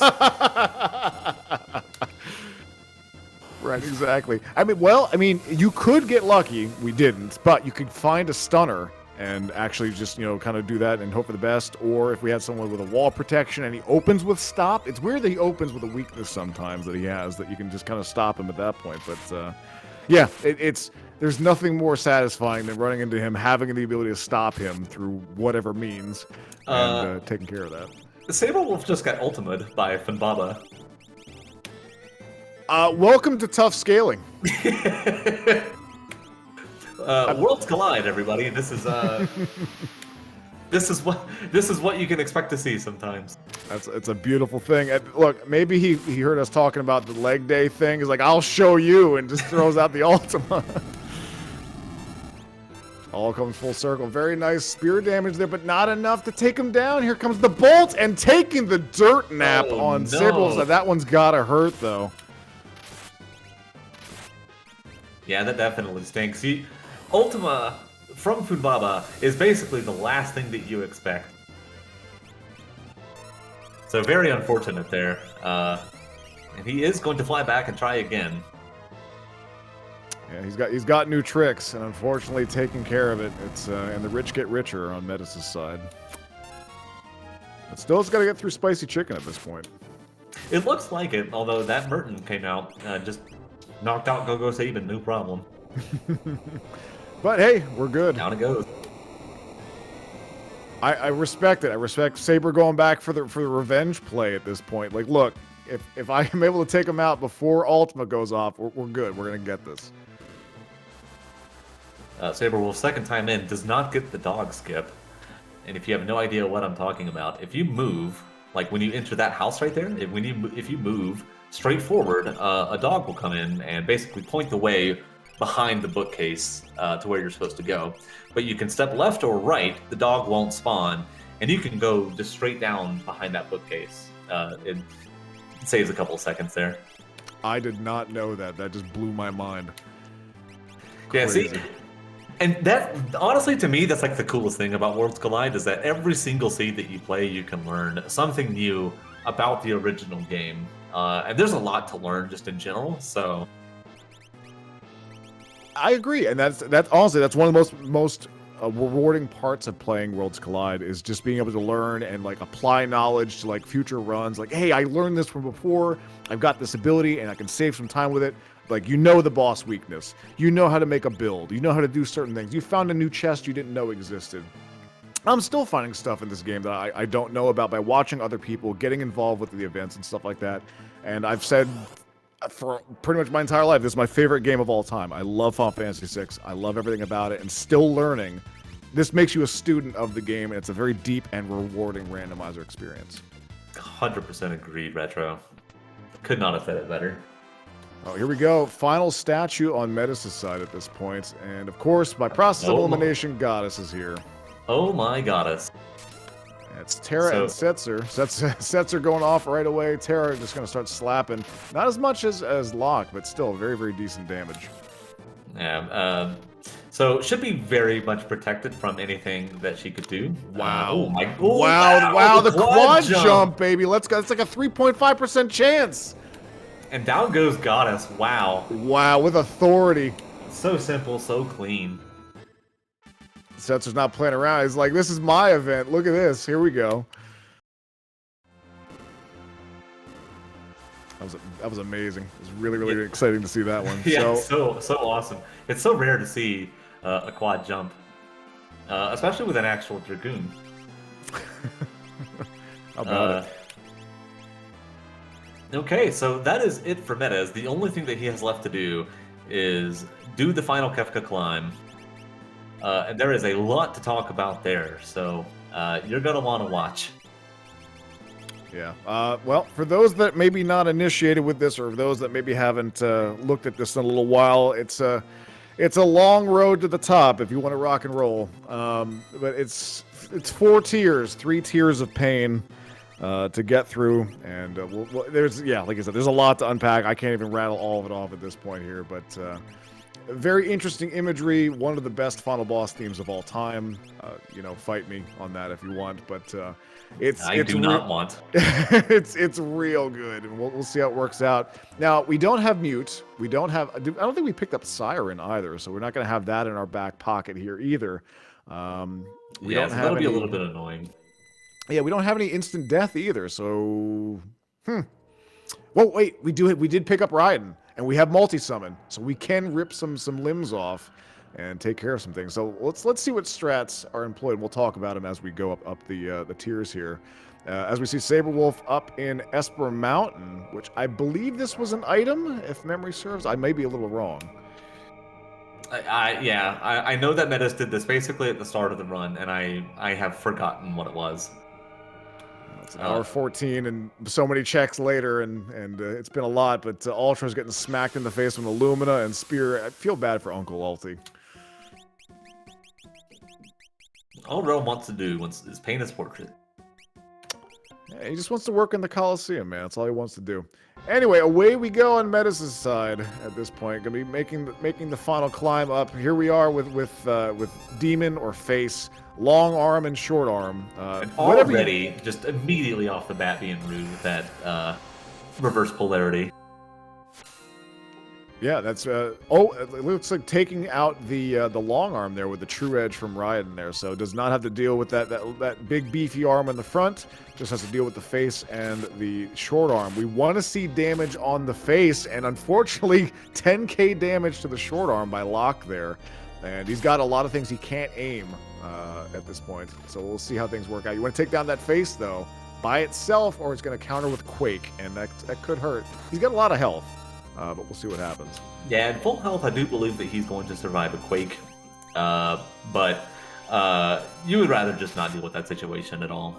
So well, why take the risk? Exactly. So yeah, the strat here is normally just to kill the long arm. That's the arm that is facing you, the viewer. There's the head, which is a head, and then there's the short arm, which is not the long arm. So kill them in that order to avoid basically all the counters. And as we mentioned here, the tier 1 already done here, but long arm is weak to doom or break or instant death, and with Raiden coming out there with that true edge, just carving it up and taking care of it right away. But here we are in tier 2. We're probably gonna see Raiden bust out again. We got 4 enemies on this one, and this big pile of we got Tiger, we got the blue guy Hit with his little speedo here hanging on. We got a big mess of gears. That's a machine or tools in the back there. And we got Magic hanging off the back there. He'll probably be the most annoying thing to deal with in this tier, unfortunately. But we'll see if we're able to get rid of tools with the True Edge. Meanwhile, we got Sabre taking a leisurely train ride, dealing with the security there, offering for the ticket. We'll see what happens with that. There goes the True Edge and Hacha. And tools is done, so we're down to 3 enemies here. So next in the lineup, you want to take care of Tiger. Tiger can do stupid stuff like Flare Star and North Cross, and that can free some of your party. Kind of annoying to deal with. And then we have Magic and we have Hit. Hit, when he dies, his death counter is 10 hits, literally just punching you in the face 10 times. Magic is going to be using a whole bunch of nasty stuff as well and can use Quarter and Dispel. You don't want to kill Magic and Hit at the same time, because that quarter 10-hit combo can be a lethal one. Yes, indeed. So I think in this case, normally what I would do, if I had Mute, I would kill the Tiger Head first, because like you said, it does all kinds of just really horrible stuff. It can turn you into zombies, South Cross, North Cross, just all kinds of really nasty stuff. So kill that one first. With Mute, you can mute Magic. That again is the blonde gentleman pointing away in the back, and then focus on Hit. Kill Hit. Let him do his 10 hits, as you see right here, and then you take out Magic.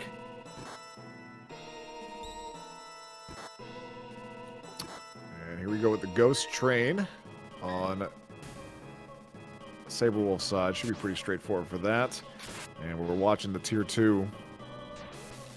Throwing out those dispels. I think that could be the death counter dispels he's putting out there. So something to be mindful of, that if you try to stack all of your positive status effects there, Magic will wipe those before you get into tier 3.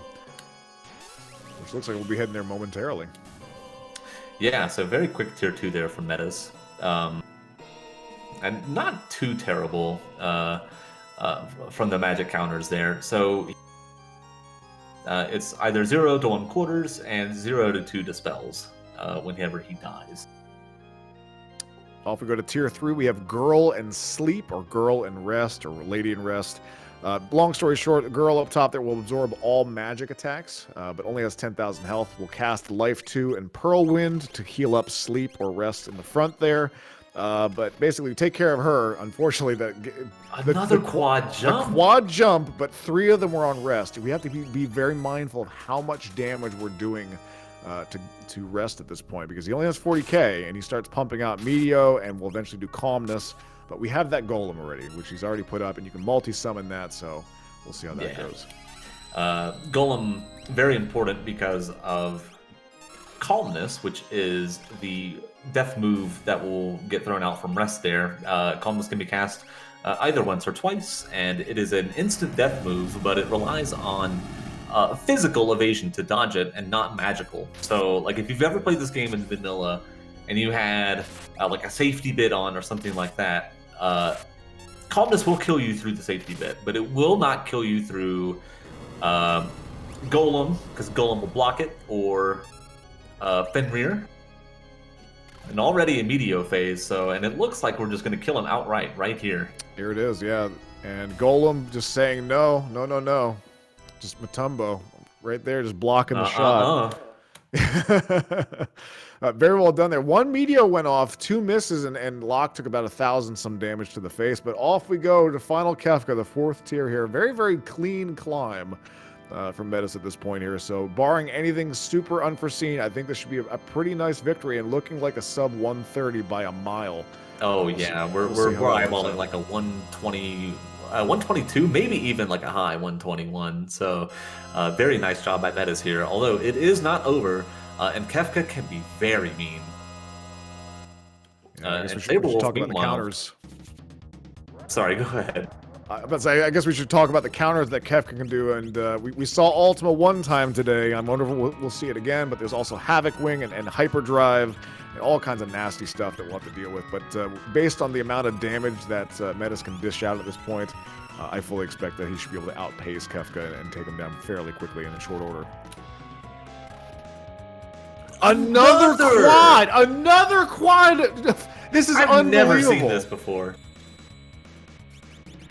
Apparently, Setzer is the best Dragoon of all time. Move Arcane Highwind. Freaking Setzer is the one that's meant to be up there, man. That's crazy. Unbelievable. I have never seen that. That's so cool. Okay, so that first attack there, Fallen One, just sets your HP to 1. He did just steal a Mega Elixir, at least according to... there it is. So you can steal a Mega Elixir from Kefka here, and then use it to heal back up immediately afterwards, so... And time will be on Crack Boom as soon as we see that white flash for Kefka, and I think that's coming up real soon here. And charging up Goner will not counter at this point. Definitely has enough damage. And here's a Pearl proc from nice Illumina. Proc, yeah. I think this is going to be over. That's a 25% chance of that proccing off that weapon. 6.3k. Here comes Setzer again with 2 this time. That might be enough. Another proc? Another Pearl proc. And Locke is queued up as well. So, yeah, I think this is going to do it.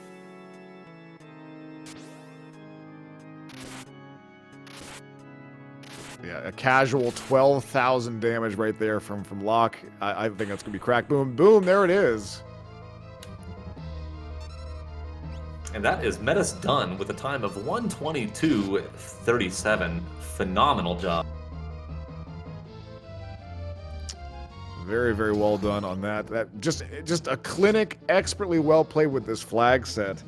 And that's going to be a real tough time to beat. For other folks that are vying for those final spots there. There's nothing really I can pick apart in that gameplay that Medes threw out there. Just an overall excellent display of skill and good decision making. Using the flags to their advantage throughout the entire process there. So very, very well done throughout. Back on Sabrewolf's side, going through, we're fighting Goddess, trying to make it there as quick as we can. To the final climb. Savin taking a little bit of a leisurely nap while Terra is up in the sky and dropping down at this point. And we're joined in the booth by Medes. Congratulations, sir. Very well played. Thank you. Thank you. It's did you see me trying to find that Mega Elixir there at the end? That was a little nerve-wracking. Yeah, that was strange. I was wondering where it was. So it's like I stole it, but I was already in the inventory screen with Edgar, and it never populated on my inventory screen. I just switched characters to use it. As much as I love this game, there are definitely some quirks that I would love to have seen changed. But anyway, GG, tell me your thoughts about the siege just in general. Okay, I was super unhappy with the openings, so. In all of my practices, what I've done is I've looked for rods or super balls, and I've killed my dragons immediately to get my Dragoon set. I never came across them in this one. Good news, I guess, is there was tons of great gear. I mean, it seemed like I was constantly getting good items. So I ended up not needing them. But I kept doing a lot of character switching. Like, I had Go-Go, I couldn't make him work. I was worried about Setzer because I didn't have that Dragoon set. Then right at the end there, I hot swapped out to Terra because I got that second Minerva. But it was very unlike the practice seeds I ran. Oh, how did your practice seeds go? Like, were they faster or slower than what you did tonight? This is the best time I've posted on this flag set. I did a 127 on a practice seed a couple nights ago, so I shaved off about 5 minutes here. Oh, that's fantastic. Fantastic. So, sorry, go ahead, Gar. I was just going to ask. At the very start, you went to the Coliseum and you found the Illuminas there trading for heavy shields. Did it ever cross your mind to go and shop for heavy shields to go get more Illuminas? Or was that just kind of like a secondary thing? Go out of my way to hunt for them. I kept looking at armor shops. If I would have seen them, I would have stocked up. But it wasn't something where I was like, okay, I have to stop what I'm doing to go get more of these. I was commenting earlier here, Medes, that very, very well played. There's not really any major mistakes I can pick apart here. I think that you made a lot of really good decisions throughout. Is there anything that you feel besides the opening that didn't go well? I think everything kind of went your way. And clearly the Setzer Dragoon luck, we saw multiple quad jumps there, which is super rare to see, just kind of raining down. Fantastic stuff there. Yeah. Yeah, that came together well at the end.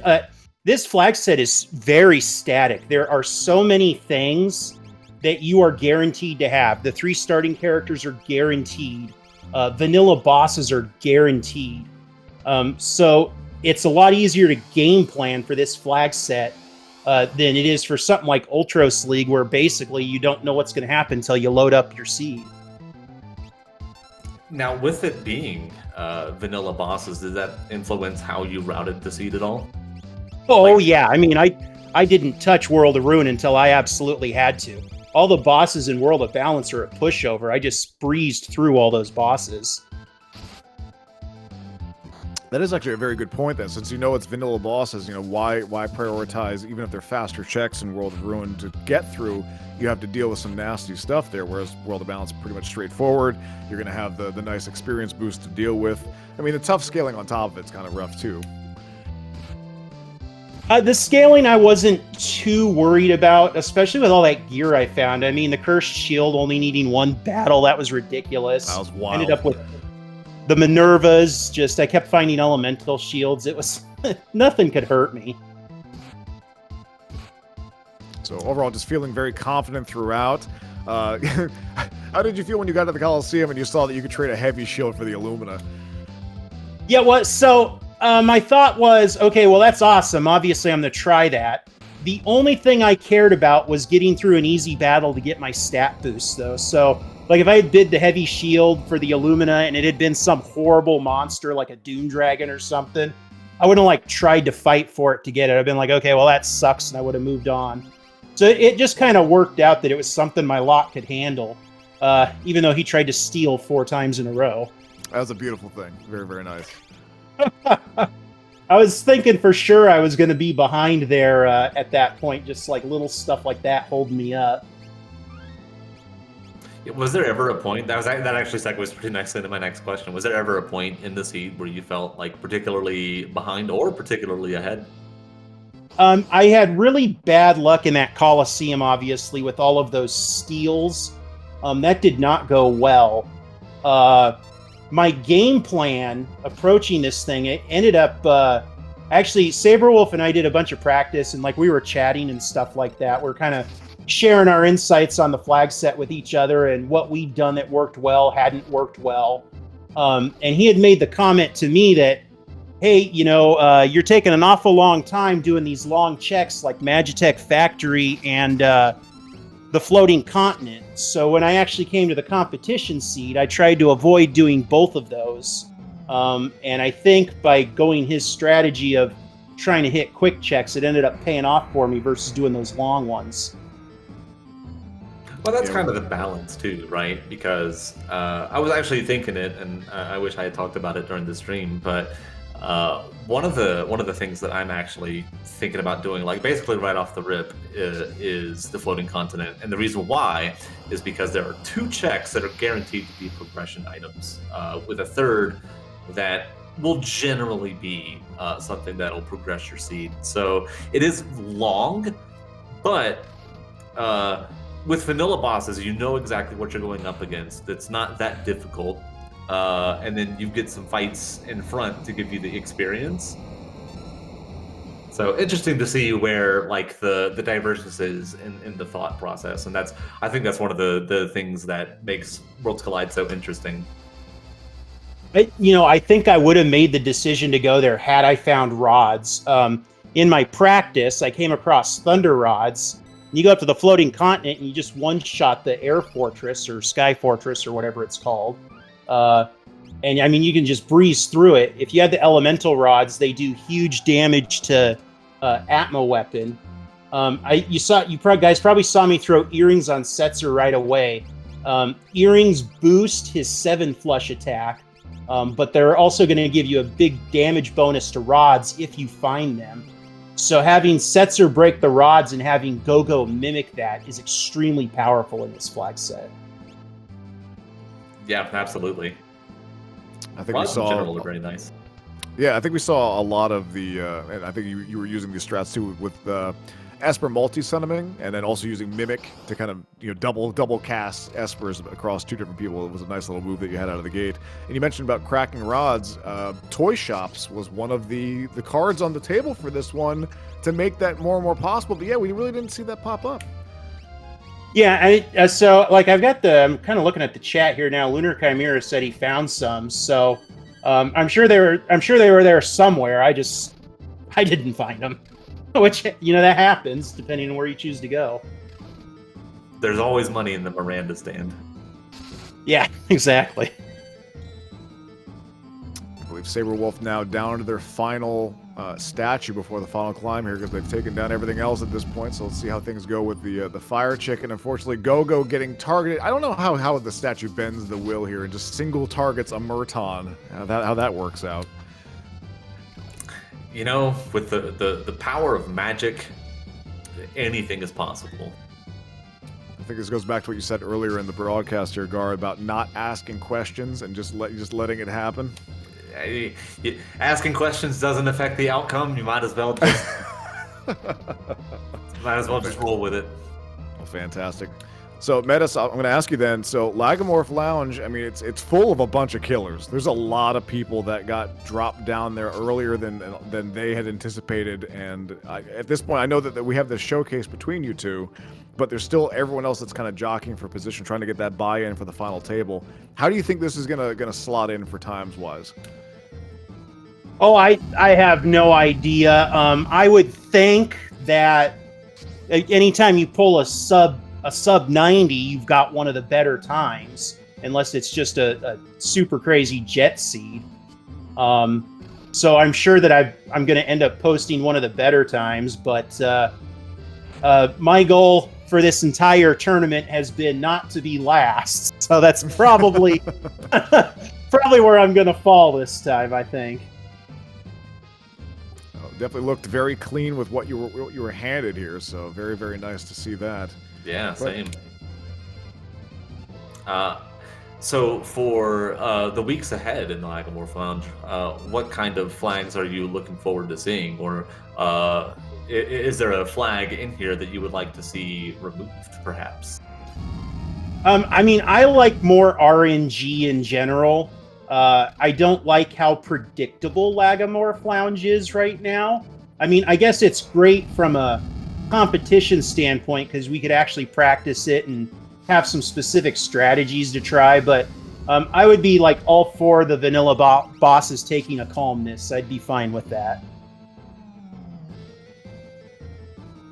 Well, there's one more week left before the final table is brought in at this point, so one last chance to add on to this crazy set, since we're going to have a few more folks from the tables kind of filter out before the final happens at this point. So we'll see what cards get pulled, and if this gets even more wild, or if you get your wish of more RNG rather than it being more planned. Unfortunately, Sabre Wolf taking a death on Poltergeist. They're having to reset. So yeah, unfortunately, that wombat there, it's very rough.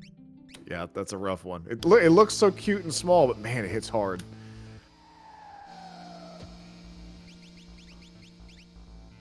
Well, I don't have any other questions for you, Medes. Retro, do you have anything for him?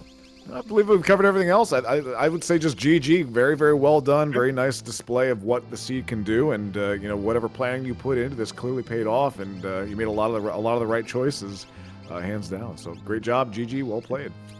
Thanks a lot, guys. I'm going to take off, grab some dinner, and watch Sabre Wolf finish this up. Thank you so much for the restream. I really appreciate you guys. Appreciate you showcasing us playing the game tonight. Glad to have you. Thank you so much. As a reminder, friends, please be sure to follow our runners and check them out here. And I appreciate you guys taking the time to come out here. Again, while we have a moment here, ff6worldscollide.com. Go hop over there. You can create your own seeds. Join the Discord. We're happy to help out new beginners and get people on their way. Some good stuff. And thanks to Speed Gaming for hosting us here. This is a weekly stream that we have. So definitely make sure you follow Speed Gaming and check that out if you want more. Also, there's the FF6 Worlds Collide dedicated channel where you can see a lot of the events and other action happening. So give them a follow as well. Lots to do, lots to get involved with. But trust me, folks. If you look at this and it seems like a lot out of the gate, we will help get you there. And the more you play, the more you learn, and the better you get. And there's always events going on. There's always races to be had to get involved with. And I will say, just from my perspective, just a very welcoming and an excellent community across the board. Very knowledgeable people that are willing to help you out. You'll have fun. Definitely join us. Couldn't have said it better myself. All right, so round 2 for Spicy Chicken. Setzer left again. Strago and Gogo left laying at this point. Unfortunately, Setzer not hitting as hard as I think Sabre Wolf really would hope to at this point. So Spicy Chicken proving that the spice is strong today. Very, very high in the capsaicin. But we'll see what happens with this in round 2. Oh, I'm dodging that shrapnel, though. If you're in the sky, you can't get hit by anything. And that's definitely the kind of the move here. Just hoping that you're going to line up with that ATB. And oh boy, here we go. So one of the unfortunate things that I noticed in his last attempt was that Poltergeist would cast Merton. Setzer would be up in the air, but the Merton still happens because it hits every player or everybody on the screen, and it was healing Poltergeist for about 4,500 per pop. Here we go. So basically, we do not want to see that happen. Yeah. Because, yeah, unfortunately, only about 1.5k per hit with the spear. That's thanks to that auto-save there. It's very unfortunate. He's very tanky. And here comes a shrapnel. 1.1k. I mean, that's rough, man. That's non-elemental damage that you really can't negate otherwise. And Poltergeist is a very strong boy. And it's going to hit pretty hard. Flare Star coming in as well. Let's see what that does. I think that has something special with the damage calculation, but that was a nice little top-up for Setzer. Back up to 3.1k health after getting that shrapnel to the face. Dodging that wombat there. Very nice. So Flare Star is based on the level of its target. So in theory, if there was a level 3 Go-Go in here that was still alive, Setzer would not take, he wouldn't take damage anyway, it's fire elemental, but it wouldn't do a whole lot of damage. There's that Merton that we don't want to see. 4.4. And only the double jump coming down. See how common the double jump is at this point. We saw those quads happen so much for Medes for whatever reason, just the luck on their side. But just keep on jumping and hope. Just the war of attrition here will hopefully happen if that Merton stays away. And I curse the commentator. There it is, folks. Yeah, there it is. That's very unfortunate. We're really gonna need some more like triple and quadruple jumps out of Setzer. I mean, do you search the inventory and do you look for shields to crack that maybe you don't need? I don't know. As far as trying to get ahead of those healing numbers, because he's healing for a pretty big chunk. It's tough, and I would say if you have a shield to crack, go ahead and crack it. But understandably, at this point, you're probably a little bit wary about doing so. That's fair. Yeah, at this point, just try to hold A and win, and just make sure that the RNG lines up in such a way where he doesn't use Merton enough, and that you're able to come down, and maybe that Dragon Horn will kick in, and you'll get that quad and get ahead a little bit. So if he's hitting for 14. 28, 56, that's a little bit more, but off a quad that's so rare, man. Yeah, it really is. I mean, unless you're Medes, I guess, in which case you can just make it happen at will. Yeah, it's automatic. What? Like it's nothing. So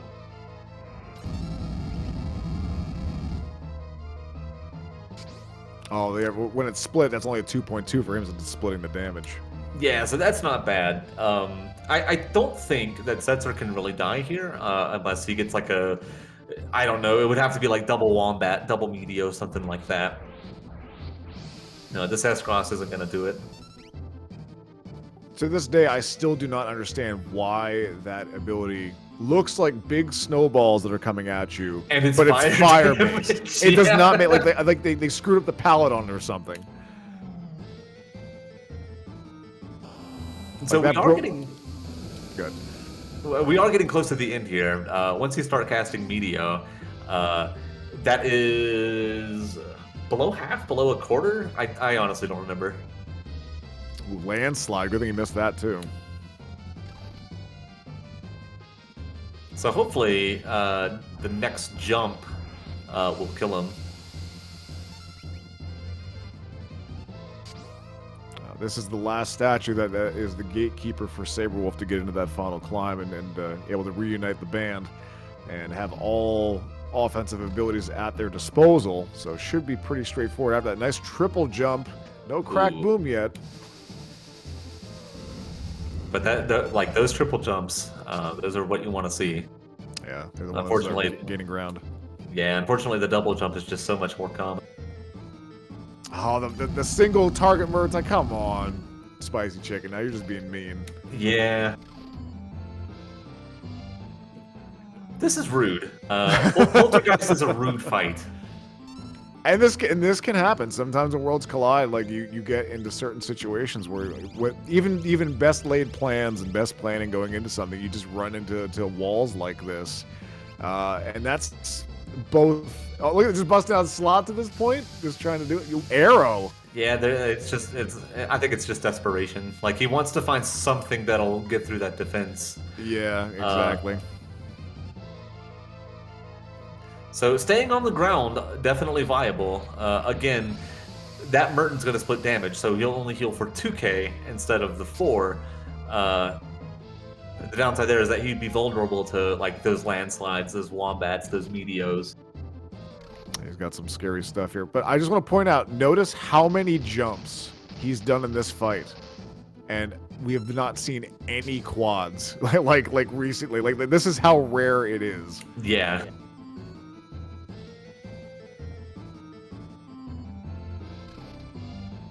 Oh, that landslide hitting real hard, though. Very, very scary. Oh, that flare star will top him up, though, which is pretty good. Yeah, and that's kind of like the whole thing. It's very hard for Setzer to die, but it's also very hard for Poltergeist to die. Yeah, especially when he's healing himself for 4.5k, which is another reason why we love Merton so much. Once you get that build together, it almost feels better than Ultima because it doubles as both a super high damaging ability as well as a nice healing. If you have the ability to absorb that stuff too. So, but unfortunately, Poltergeist having that at his disposal, this is just rude, like you said. Yeah.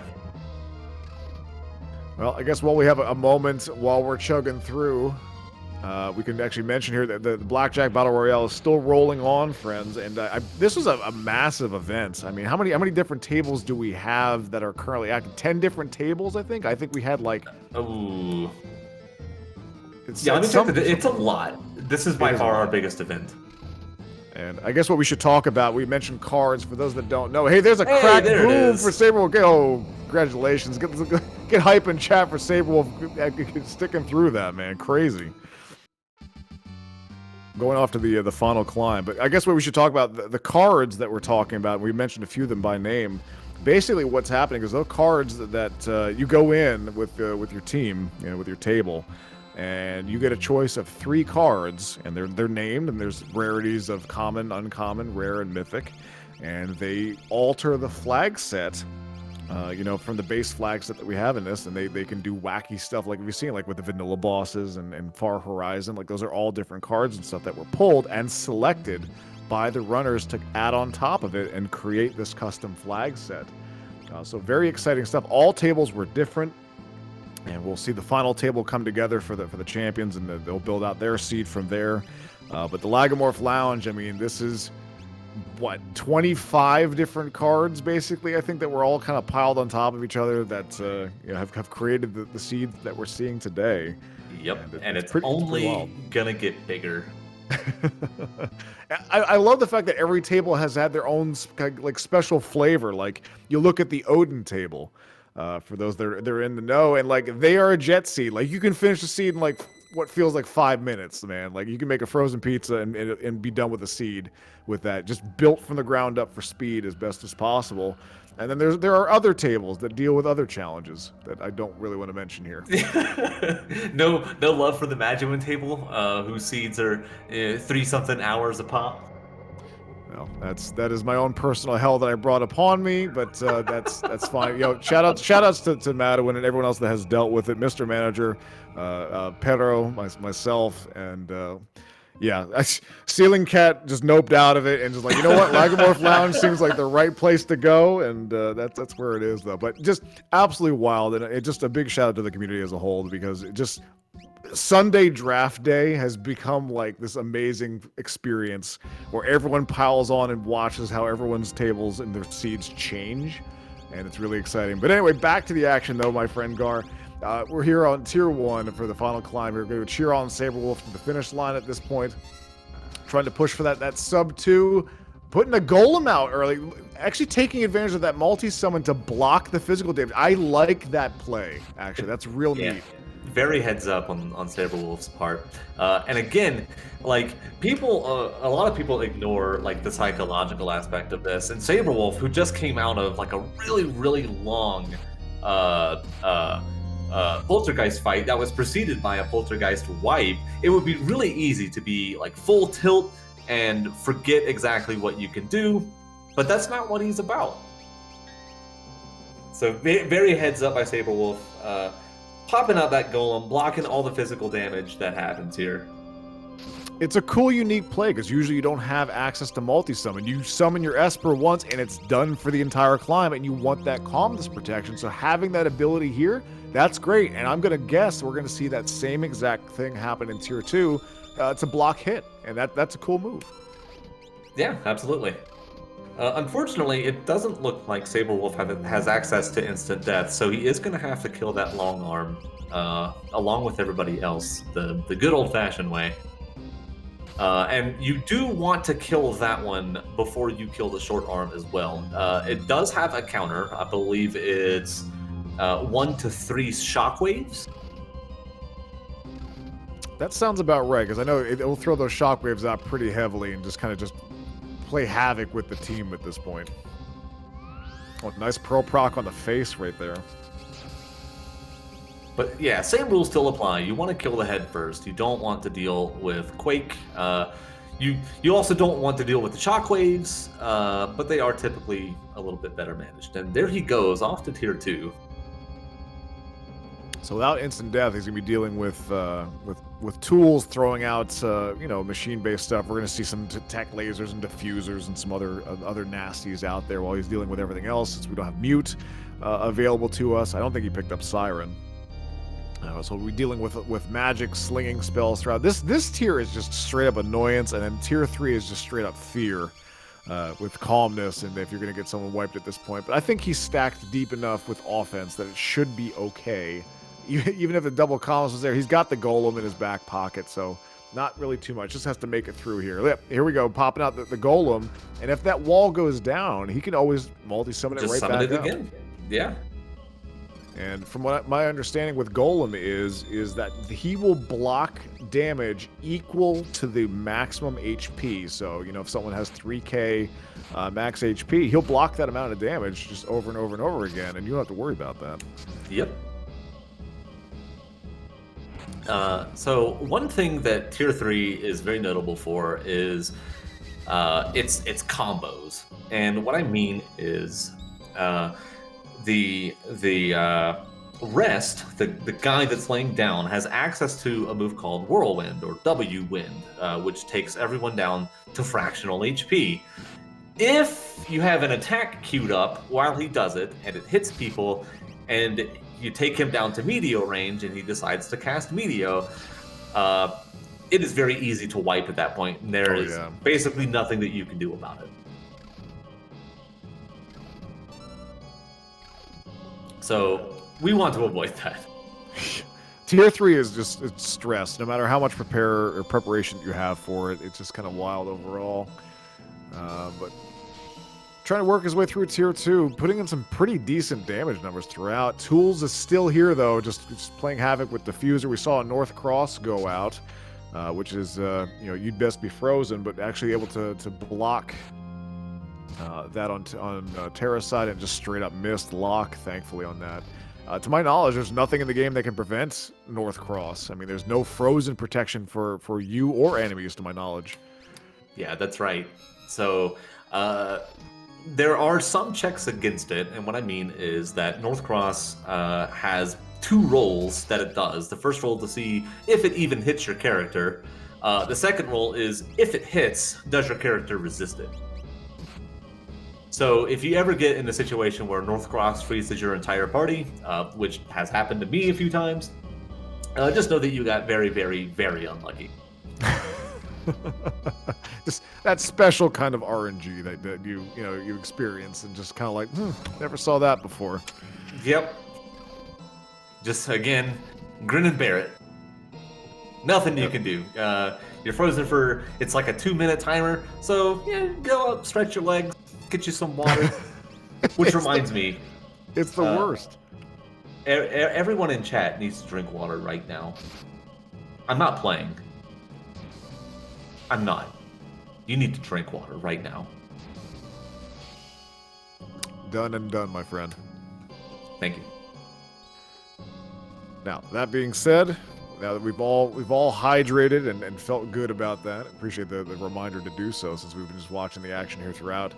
Sabre doing his thing, putting in work. This is always a stressful fight, I think. Just the whole thing going into it. The music kicks in, unless you're doing the random music. You're dealing with that. There's a whole bunch of things you have to kind of deal with. It's a very complicated fight. I think this is one of the first things that you really have to master to kind of complete Seeds and kind of deal with and prepare for it. Then you know what to look for while you're out collecting things and learning the magics and having things out there. But in a seed like this, though, you don't have black magic, you don't have gray magic, so your options are kind of limited. And I would agree with that. I know that personally, when I play the vanilla game, I am always like super over leveled. I didn't know what tiers did. I didn't care because I just cast Ultima on everything. With Worlds Collide, you can't really do that. I mean, like you can grind to level 70 if you want to. The problem is that if you do that, you're gonna lose every single raid. Very fair. So, like, you have to learn all these tricks. You have to actually pay attention to, like, elemental absorption on your side. You've gotta you gotta know what's vulnerable to what. Oh, that was one step forward, 2 steps back. Yeah, the Pearl proc on Girl like that. I mean, that's the problem using Illumina there. But I was gonna say earlier as well, and I completely agree with you there, Gar. Is that, Ultima is basically just the press to win button. But with that being removed from the base flag sets, it really opens up and changes the game with how you approach things. And, you learn how to piece together those builds and strats with the things that you have. That's the rewarding part that I've talked about before with this, is like when you learn how to do that and things come together and you see that, it's a very, very exceptional feeling with this that I have not really had with other randomizers because of how deep this one goes. And it's what keeps me coming back, hands down. It's always good to have you here, Metro. So stick around, please. Yeah, for sure. Hey, double calmness there. I'm going to call that up both on Terra. Golem going down and then Terra just like, hey, I got this, and blocking the second one. They're very, very nice. Yeah, sometimes with double calmness, it's not terribly often. I mean, as far as I know, it's just a 25% chance per character. So, what is that, 12.5% that it hits the same one? Yep, exactly. So, and he doesn't always even use, double calmness. So yeah, just all around bad rolls for that, but to see. But anyway, here we are at Kefka. We're at 154 on the timer, so definitely sub 2 in play. We have the offensive ability for it. We see already, starting things off fresh here. That's a nice triple jump. Triple jump, there you go. So 12K, just right off the rip. Oh, and we're cracking shields? Is that what we're doing, maybe? I don't know. I saw a Thunder Shield go out there. Got a Valiant Knife strats. And there's that Flame Shield, too. So cracking the Elemental Shields will cast a max-rolled Tier 3 version of that spell. So cracking a Flame Shield casts Fire 3, and that Thunder Shield there is going to cast Bolt 3. Oh, here comes a Hyperdrive. Oof. 3.5k to the face when he only had 1 HP left, unfortunately. That's where you kind of want Locke to be with a VK, with that Fallen 1. You're actually getting a bit of a hand from that. We had 2 people in the air, so Fallen 1 only hit 2 of them. So it's worth noting that he will only counter with Hyperdrive once he's in Goner territory. So you might see him here in a little bit.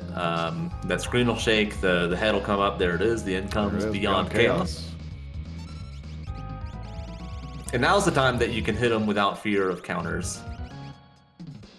And we mentioned counters before. Havoc Wing, one of the strongest, if not the strongest, physical single target attack in the game. And then you have Goner, which he's charging up, which is also physical based, I believe. But it can be defended against. And there's Crack Boom. It is done for Sabrewolf.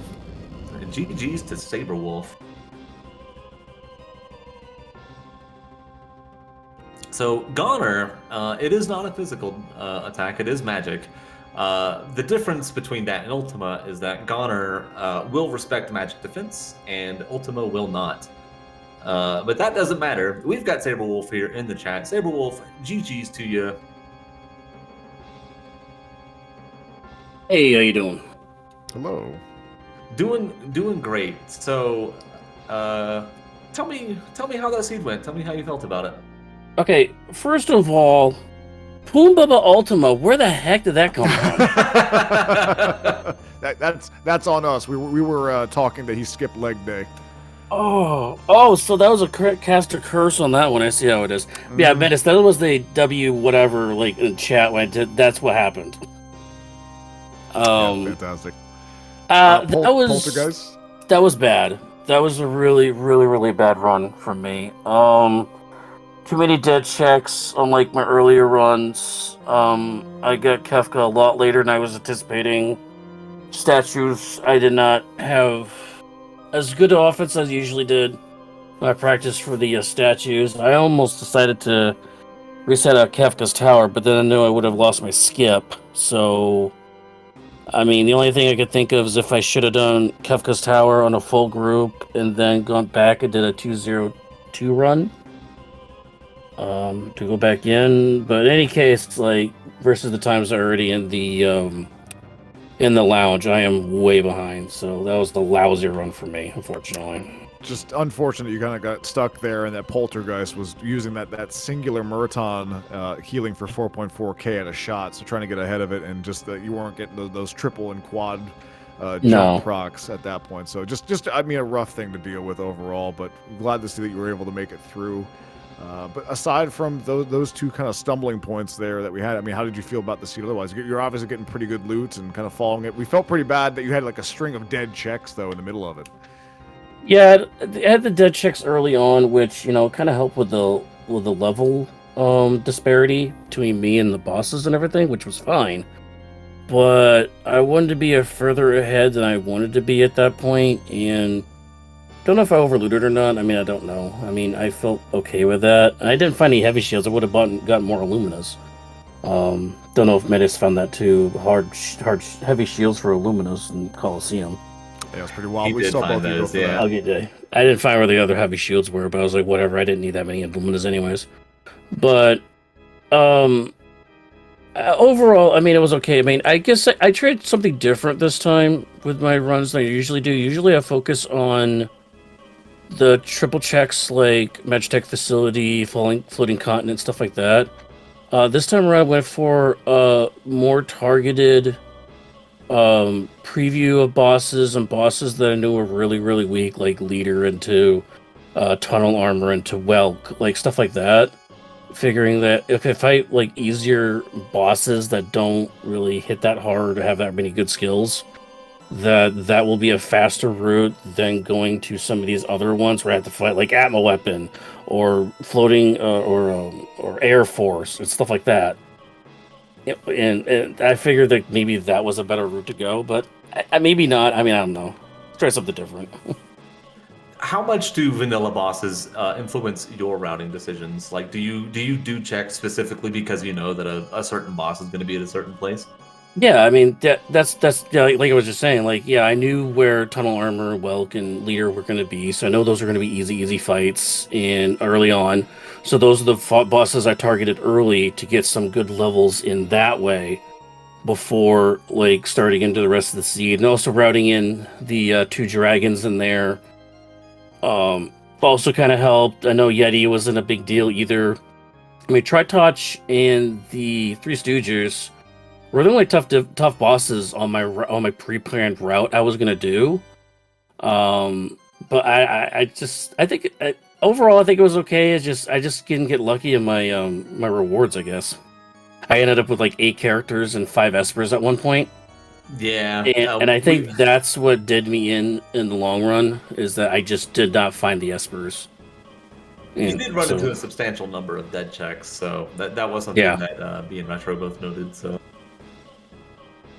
yeah, and I tried to make up for it by doing a dream, which I got 2 espers, but that was an 8th character. So I was like, okay, well, I got something out of that, and I just went to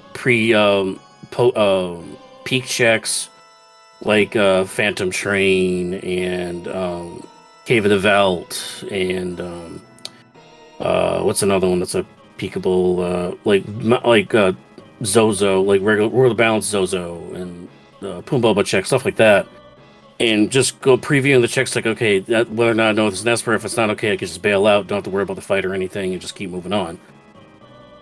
At one point I was thinking about doing Auction House, but I was like, I do not have the Zelfer luck in me when I do Auction House. Well, guess what, my friend? You don't have to go do that because there was nothing there. Oh, well, that's good. I'm glad I didn't even bother with it. Yeah, But yeah, I mean, I was happy overall. I mean, it sucks that like the Falling House was a dead check too, because I was really deal. Yeah, I got an Illumina and I got the offering, which helps my VK, which I'm not usually a VK player. This time I went with it because I just could not get Atma weapon going. But I mean, maybe I could have switched to Atma in the end with the Paladin shield and all, like put that on lock instead. But I just kind of went with VK just for a change, just try something new. Sure, and that's something that you can do with Worlds Collide. That's very exciting. But any final words before we wrap up for the evening here, Sabre? Nope. I just want to give a shout out and thank you to Speed Gaming and hosting us every Wednesday here at 8 p.m. If you want to check out Worlds Collide, it's a great community. FF6worldscollide.com /Discord on the end of that. If you want to join our Discord and go into the Beginners Lounge. If you ask a question on our Discord, it will be answered in like 5 minutes. It's a very active community, very helpful community, and they will break it down to the smallest pixel for you if you really need it. So check it out. Absolutely. Well, thank you so much for the race. These events do not happen without our racers, so thanks very much to Sabre Wolf and to Medes for giving us a wonderful showcase of Worlds Collide this evening. Thank you.